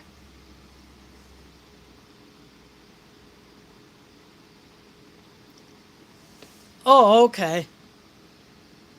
Yeah, I wasn't sure what the name of that hurricane that is that shredded the eastern end of Cuba and could mess with the Bahamas and Virgin Islands.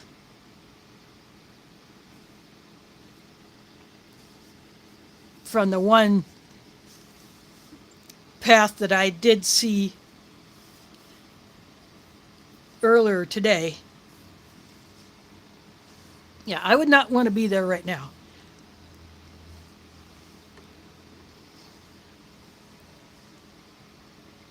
And I would not want to be in any of the places that got hit by the two hurricanes that really ripped on several U.S. states. And because of the damage to roads and bridges and pipelines like for natural gas or water, in addition to power lines and internet service, cellular service. That is going to take years to put all that back together. And I wouldn't be surprised if local hams in the area were providing communication back and forth between each other and maybe relaying messages to those who are not licensed hams.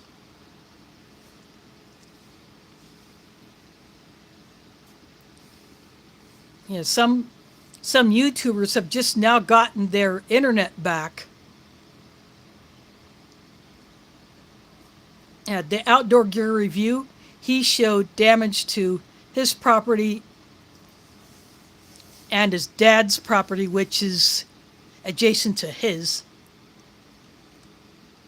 And then other YouTubers have done the same, but yet they pitched in and helped out others in their area who had it even worse.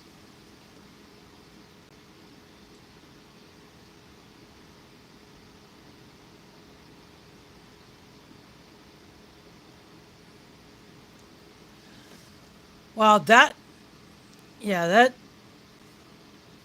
would take a lot for a hurricane to go all the way across the Atlantic and still retain that hurricane status. Some were close to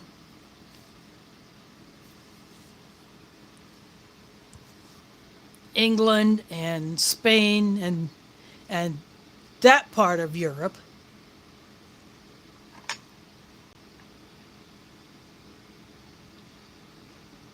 Yeah, the weather's getting crazy.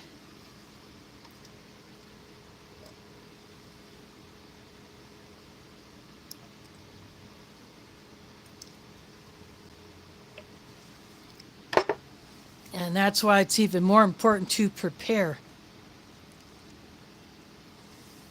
Because you never know when something like that could come up. Did anybody in Asheville, North Carolina know they were going to get shredded as bad as they did? And nope.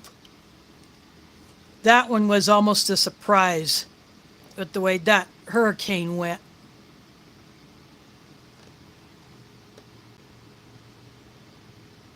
Yeah, they have been having a rough time. They were busy here in Iowa in the spring and early summer with floods that did, we had a lot of rain in the spring that relieved the drought that we had for the last couple of years. But now it's dry again. But we had those tornadoes here, and people are still applying for FEMA assistance, as well as trying to get assistance from nonprofits like Salvation Army, Red Cross. Now, Ryan Hall, who has a weather channel here on YouTube, Ryan Hall, y'all, he loves to do a lot of fundraisers, and then the money that he collects from that goes towards relief. He did one for people who survived the Greenfield, Iowa tornado. That town almost got completely obliterated. There's a lot of damage to that town because that tornado was so massive. It wasn't an EF5, but it was pretty darn close. But yeah, FEMA has had their hands full with the wildfires out west. And I think they're still going to be dealing with the after effects of the fire that destroyed the town of Lahaina in Hawaii. Because that town pretty much got burnt to a crisp. There's almost nothing left.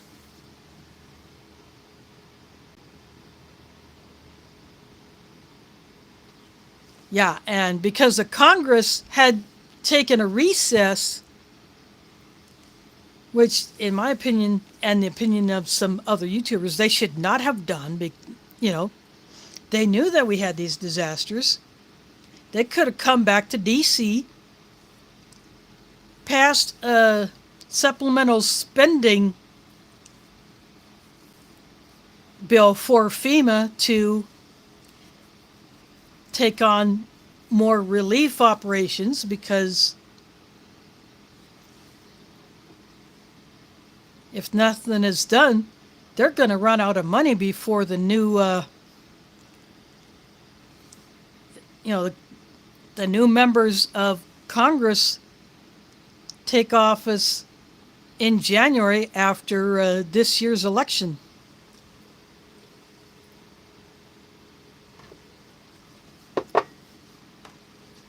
Yeah, there's going to be several changes in the makeup of both houses, the House of Representatives and the Senate, as well as a new president, since Biden did not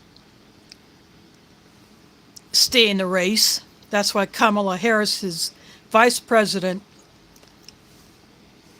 has taken his place as a candidate for the Democratic Party. So whichever one goes to the White House as president, and whoever makes up Congress will have to work on the spending bills and hopefully put more money into FEMA. Because as it stands right now, they haven't been doing the budget bills like they're supposed to, and just passing short-term extensions at current spending levels from maybe a year and a half ago. So if they don't do something by middle December, there's going to be what's called a partial government shutdown, where certain people will not be allowed to go to work, or they work but they won't get paid yet until a new budget bill has been passed and signed by the president, whoever it is.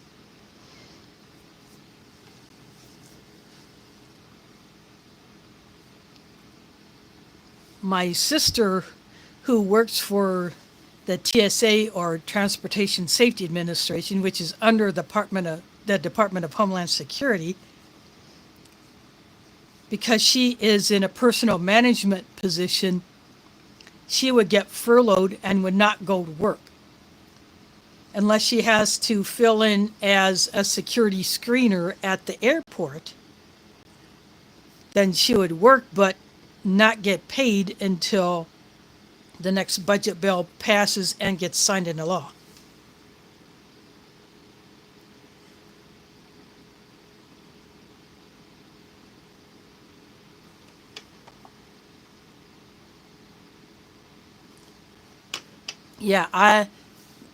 I was a freshman in high school in that year.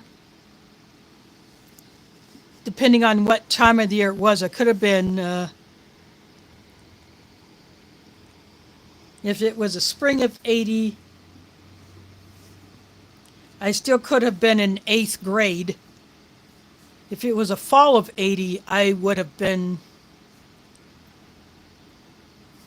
or no, I would have, actually I would have been in 7th grade if it was a spring of 80, and 8th grade if it would have been in the fall of 80, I think. I don't know, but I was a teen when that one happened, so I don't remember a whole lot about how bad it was, but seeing the news,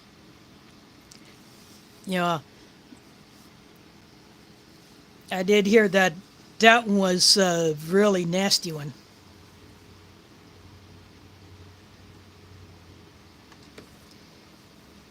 Yeah, Milton got up to 185 miles per hour when it was a Category 5 before it weakened as it smacked into the Gulf Coast of Florida.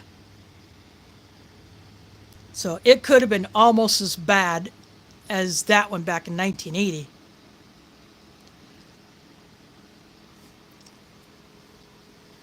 But one YouTuber who was on the Atlantic coast side of Florida, she still felt the effects of it.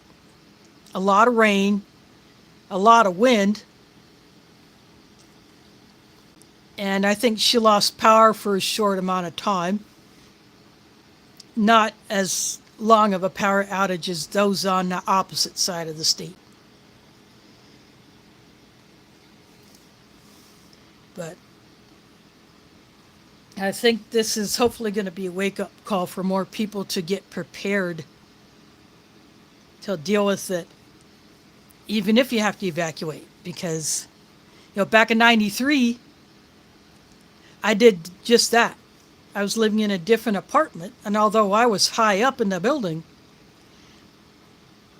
the water came very close to coming into the parking ramp that the apartments were built on top of. So I could have been stuck, not able to go anywhere, even though I would have had access to the skywalks, but getting down to the street level to the businesses that I would have normally frequented, that was not going to be doable. So, plus, my one sister who had a 6-month-old son needed a babysitter because she was living alone. So she picked me up, with just a bare minimum.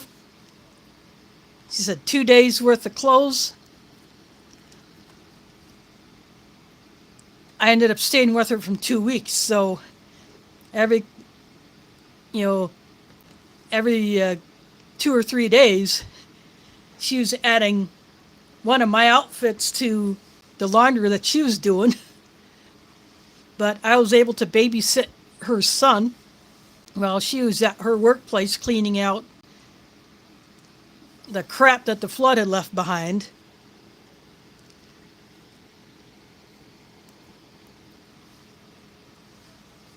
But she had a well at that location, but she had to superchlorinate it just to make it safe for bathing.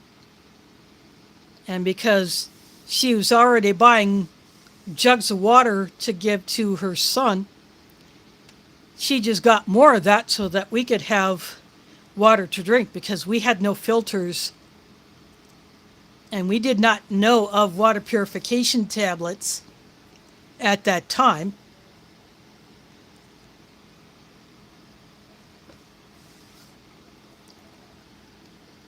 But because I have a supply of those now, I can do more now than what I could have done back in 93.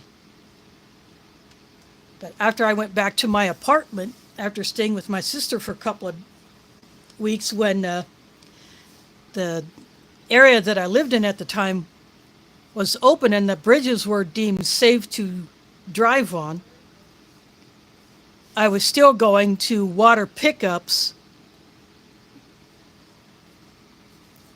in an event center parking lot that was set up by the National Guard. I was able to get a couple of jugs of water, and we had gotten cases of water that was canned by the St. Louis Anheuser-Busch Brewery. I think some of their other breweries had also canned water. They just canned water instead of running beer. And they sent truckloads of it up here back in 93. So I had those to drink in addition to the jugs of water that I was getting from the National Guard.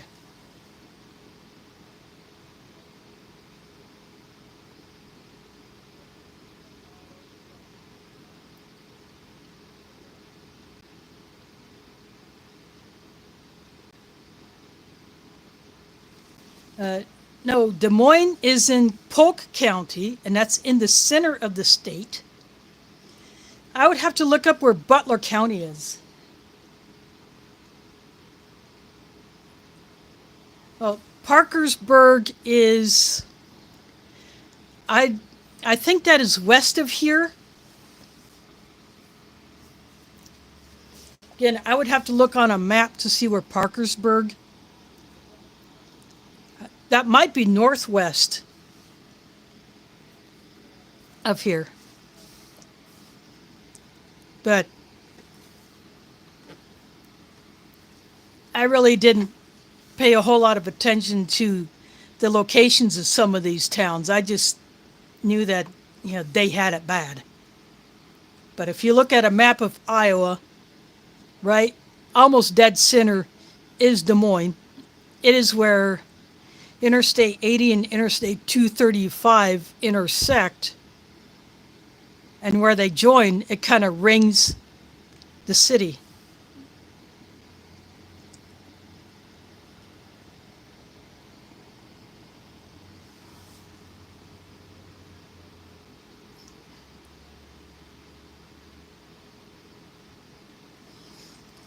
Yeah, I do remember that one. That one was one of the worst ones that has happened here in Iowa that I can remember.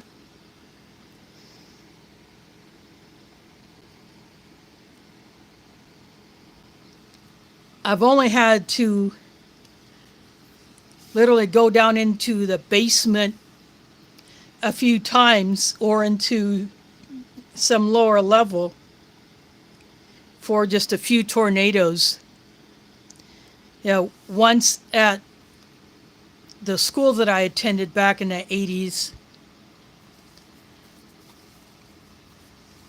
the campus had several buildings, not just one building, and there were tunnels connecting them. The reason why those tunnels were built was because there's an anhydrous ammonia plant not all that far away, so the school did ammonia drills, that's what we called them, where we would have to go down into those tunnels that connect the buildings, just like we would for a tornado drill. That's where we went. And so I did that once. And then when I lived in the town of Adair, which is southwest of here, there was a tornado that was coming into town. I don't remember the year this was, but I know it was in the late 70s, maybe 77. Yeah, I think it was I think 77 was when this one happened. And I looked out a window and the sky was looking kind of greenish. And then we heard the siren, so we all hauled tail down into the basement.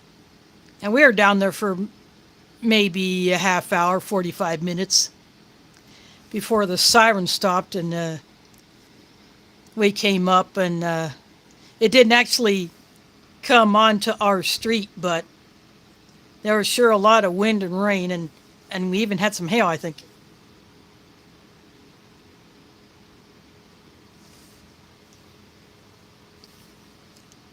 And then there was a couple other times when I was working at the downtown Walgreens, which closed in February of this year.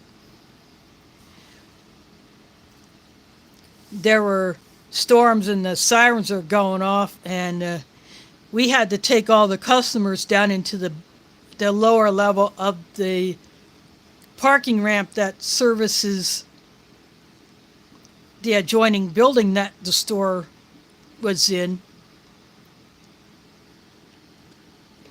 So if you're mid-transaction, you just dropped everything.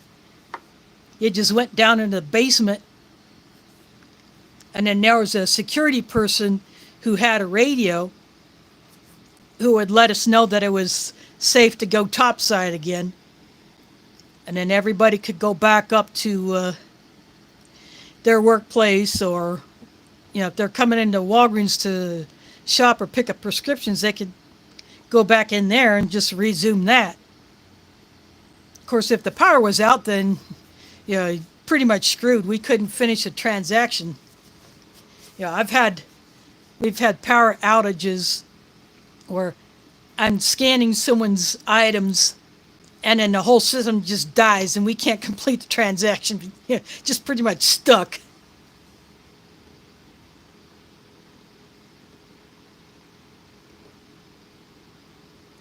Yeah, that was the Greenfield tornado. And that was the one that Ryan Hall, he was raising money to put together a package of relief supplies for people who survived it but lost their homes, or just damaged it to the point where it's not livable until it could be repaired.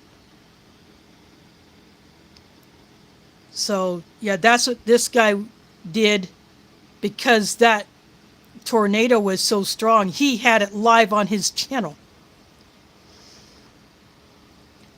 So I am subscribed to him.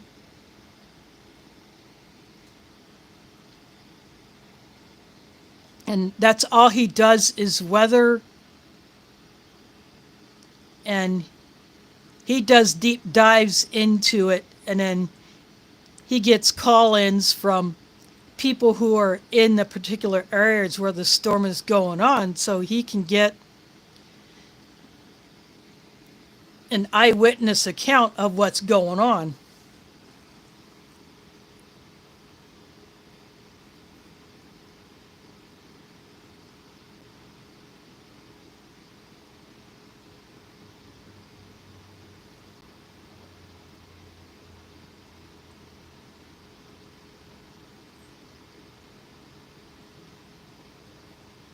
Yeah, those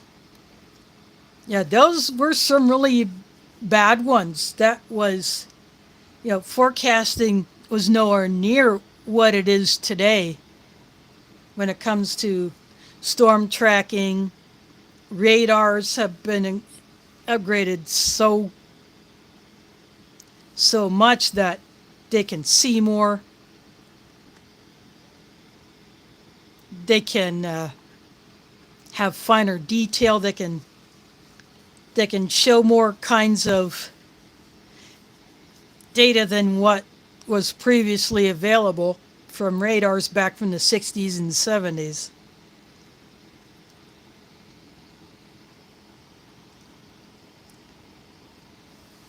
So it's a lot easier to have more advanced knowledge, but even still, weather can surprise you.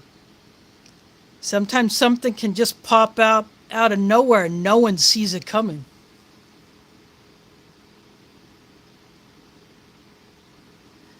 Yeah, I'm reading Elsie's comments, so I'm leaning over and looking at my tablet screen to read it since my phone screen is so high. But yeah, that is some wicked stuff, but with the way the Earth's magnetic field is going and more drastic impacts of CMEs and solar wind and stuff like that, making auroras drop down even lower, down into area where U.S. and Mexico border is, down to Florida, Puerto Rico, Cuba, places like that are seeing auroras that used to never see them. And getting colors like you never used to see before. Usually it'd be green, maybe yellow, maybe a bit of pink. Now, a lot of red. One of my friends down here who also does photography for one of the local TV stations, he has captured a lot of auroras with red and pink mixed in with the green. And that's very unusual, especially as far south as we are.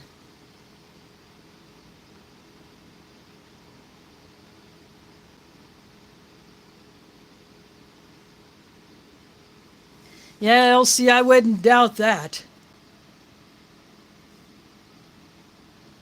I wouldn't doubt that one bit with the way things are when it comes to the economy.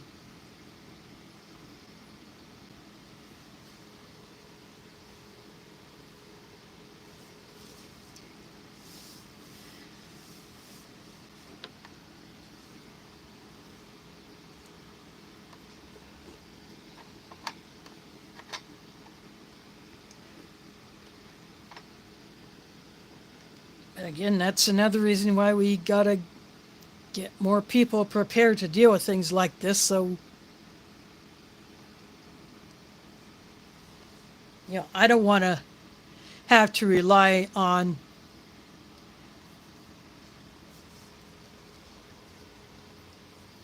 as many handouts as I had to back in 1993.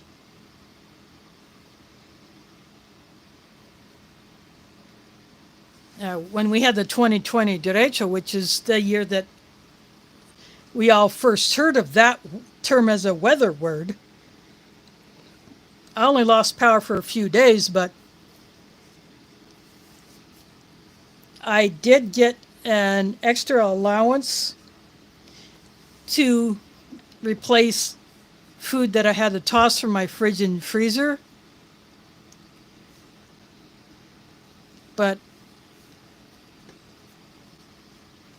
because I live in an apartment away from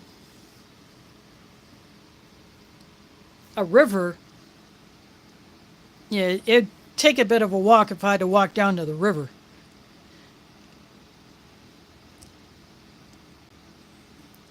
But we didn't have a whole lot of damage to the building. A big chunk of a sycamore tree that is over top of the mailboxes, a big chunk of that fell and landed on top of one of the mailboxes.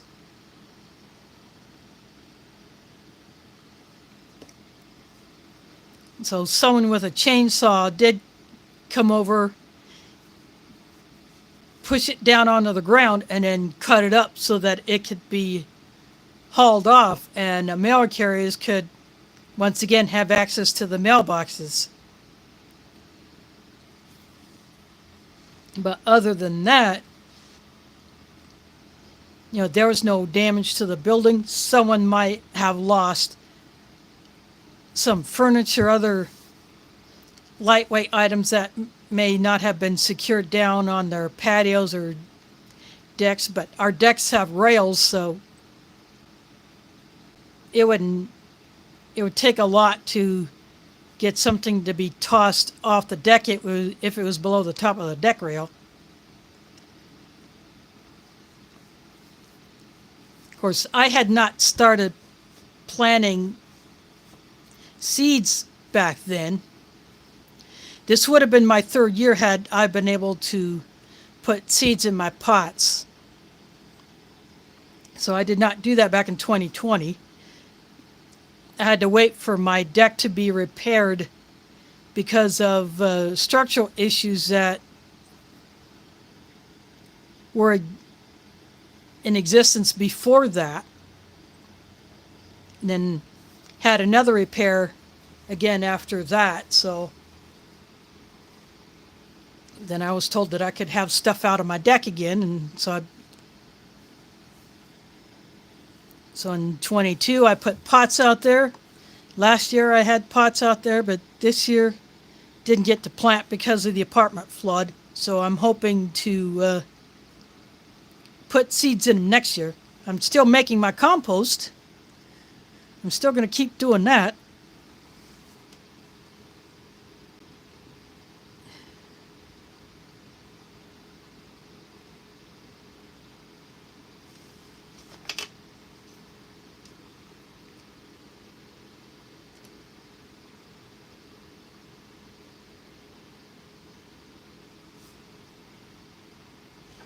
We have a frozen custard chain here called Culver's.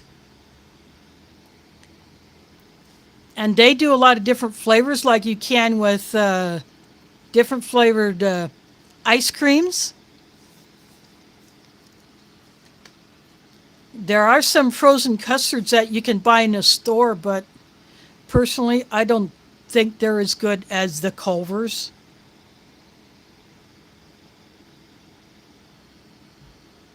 But that's just my opinion.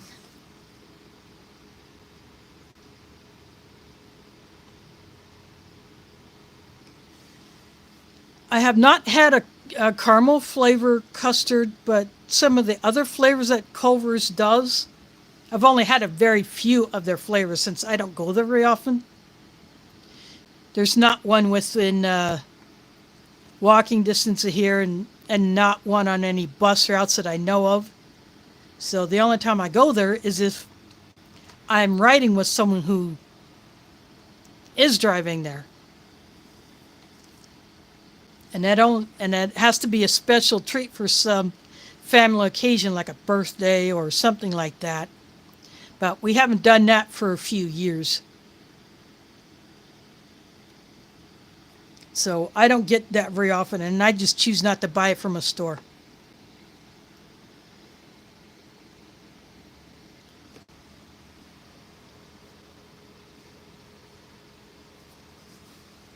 But I wish you had Culver's up there in Canada, because I think you would like it.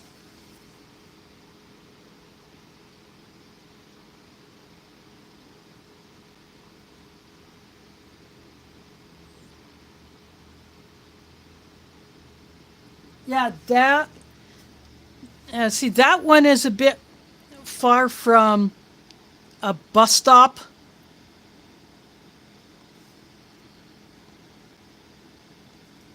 It would take me two buses to get over there. I hop one bus, go to the station. I would take another bus to go down Southeast 14th. But I'm not sure if it would go to that particular location. So I just choose not to bother.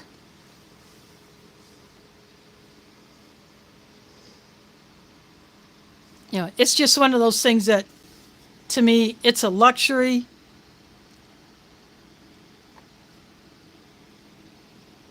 And I'd rather spend my money on something that either would have a longer benefit, I could use it for a longer bit of time, or I buy a ration.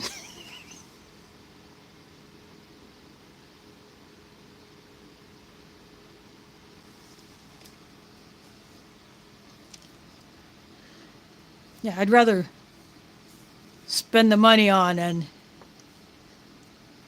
ration or something that would get me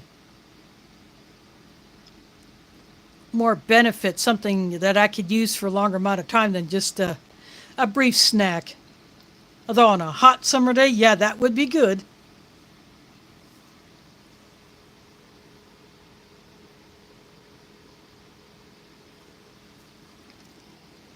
But yeah, I bought that pack of freeze pops from Hy-Vee. I got those in my freezer. I could do two things with those things. I could either use them as a short relief cold pack, and then when it thawed out, I just put it back in the freezer, maybe get another one, do the same thing, or put a couple of them together in a towel. Or just wrap the whole bag of them in a towel. Say, put that on my knee if I wanted to. And then put it back in the freezer. And then wait for a hot summer day to eat them.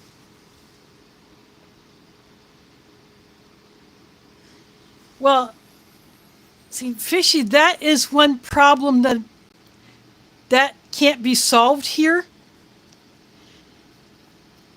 There is no place to charge it. There's no safe place to store something like that. I had a trike stolen that was inside the stairwell, and I had 5 or 6 chains on it.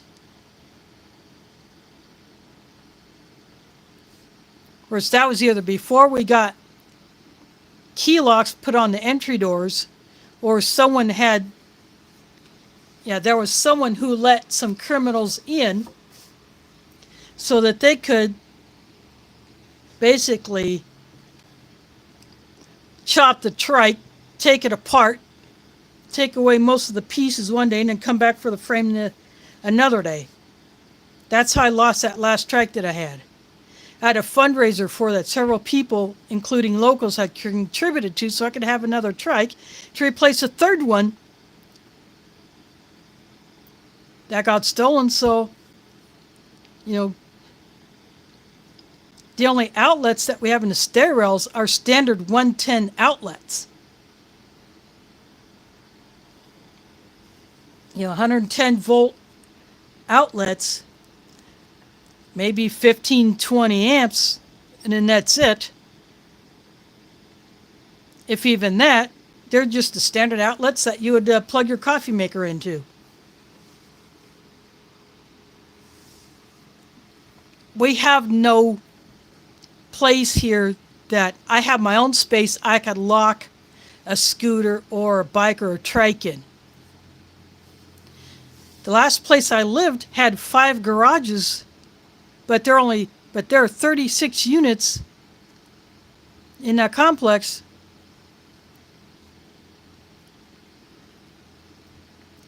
But only 5 garages, and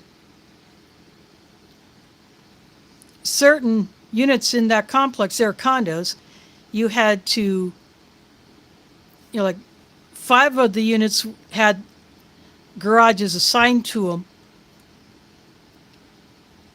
and you could either sell that garage space to another person or couple who lived in that complex, but you had to pay for that space.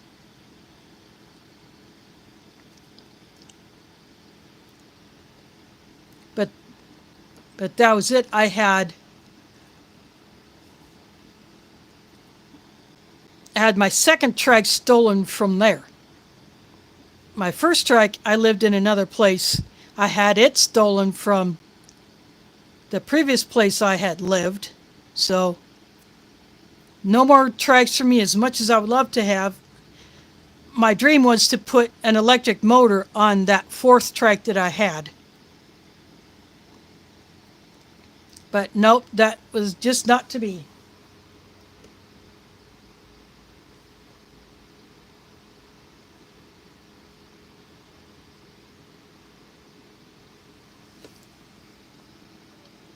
A lot of these multi-unit buildings do not have plugs for charging in electric vehicles. The only other option would be is if you had an electric bike, that you would take out the battery and charge it inside your house or apartment, just off of your standard outlet or off of a portable power station.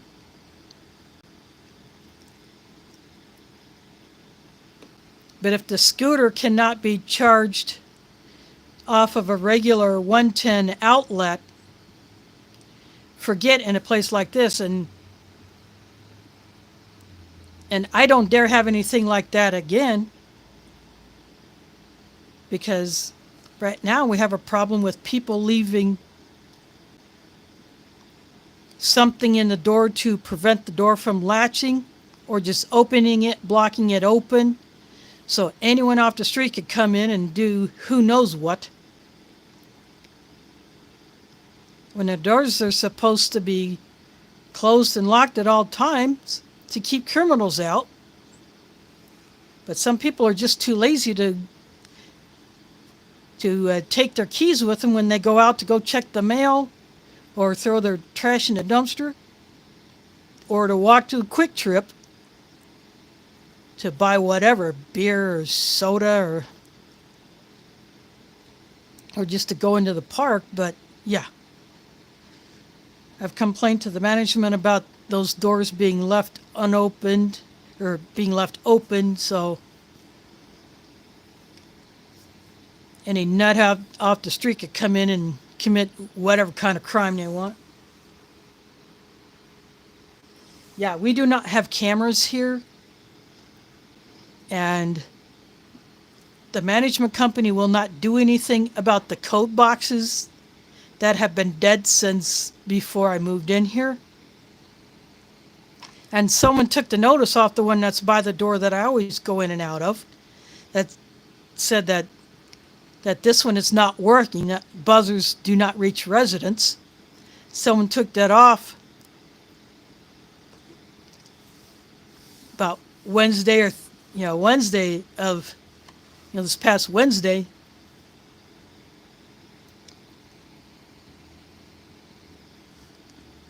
So I don't know who did that or why. I guess I'm just going to have to complain to the management about this blatant breach of our security.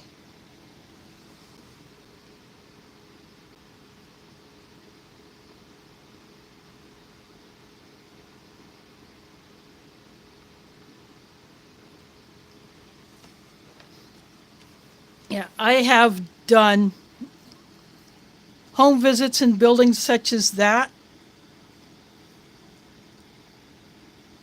where if the door was propped open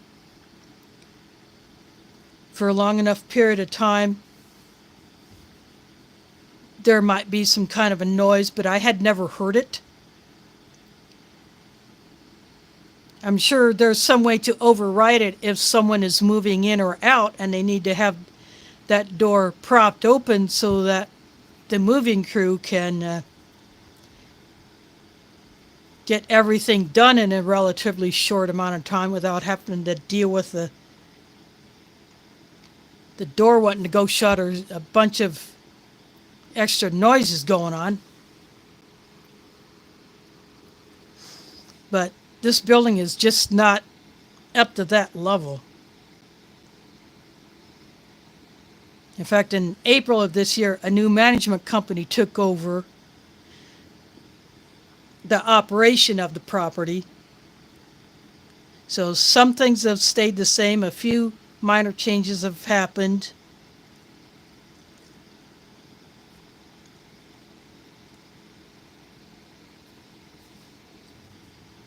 But I guess I'm just going to have to put in another complaint about the security or lack of.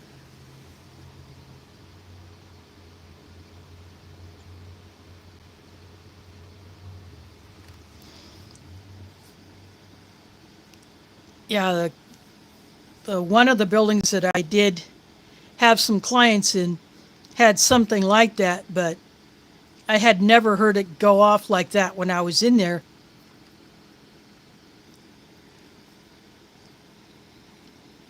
At the most I would spend a couple hours with a client, and usually it was just an hour.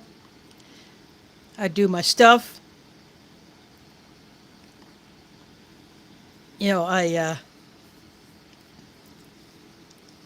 I say goodbye to the client, I leave, and I go to the nearest bus stop to go hop a bus to go somewhere else.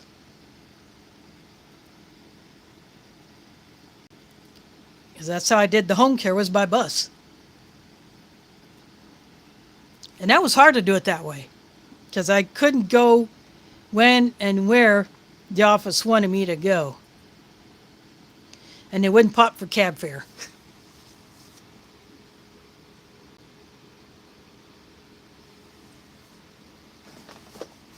The Nescafe Sweet and Creamy was in the Mike Crusher mug. And then one of the two fruit punches was in the drinking jar.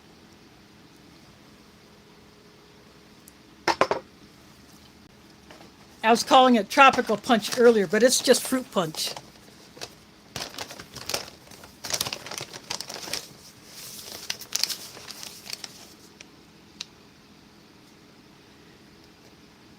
So this one will make an appearance another day.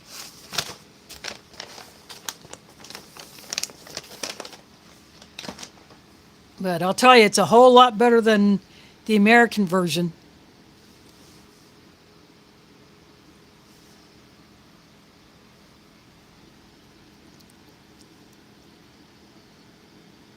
And I will not mind drinking the other one when I go to pull that out.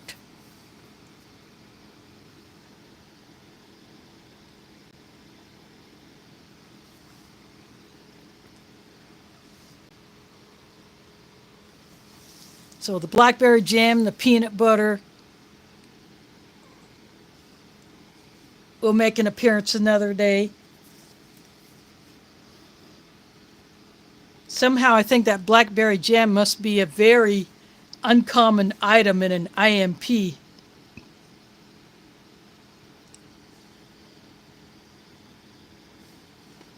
I hardly ever see blackberry jam down here. Even in the stores, I would have to really search for it.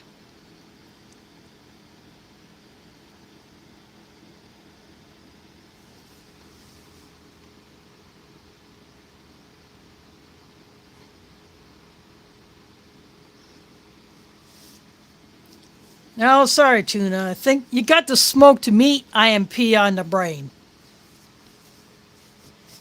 And that's one I wouldn't mind having. But there are two different versions of that. The smoked meat and mustard. The mustard sauce, I think that one would sound really, really good. I might have to be on the hunt for that one.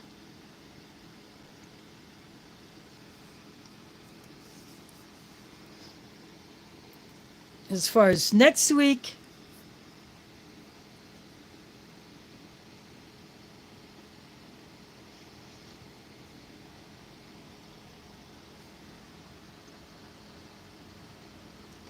I'm not sure if I will rip into the first strike ration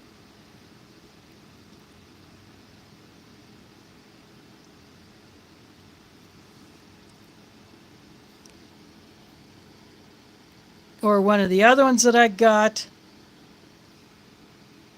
Yeah, I'll have to think about that one.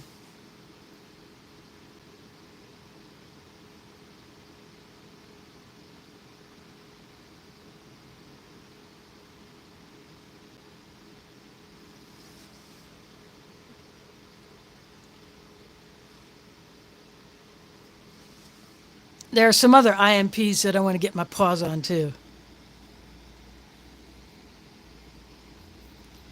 So in time, I hope to do that.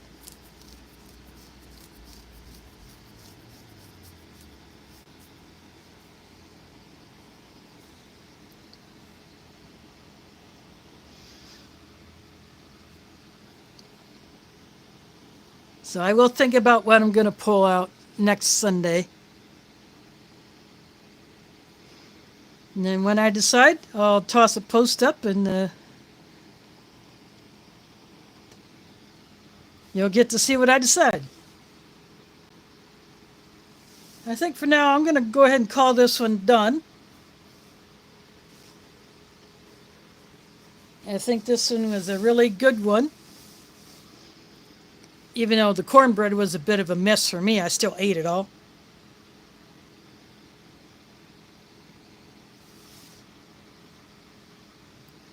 But I'm still curious if that super soft, almost doughy texture was something that's common in a Canadian cornbread or if that one was just underbaked.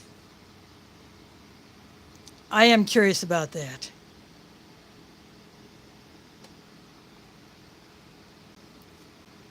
So I hope a Canadian will watch the beginning of it when they see me open it up and hear me describe it. Yeah, I want to know if that one was truly underbaked as I suspect, or if that is how Canadian cornbread usually is compared to an American cornbread.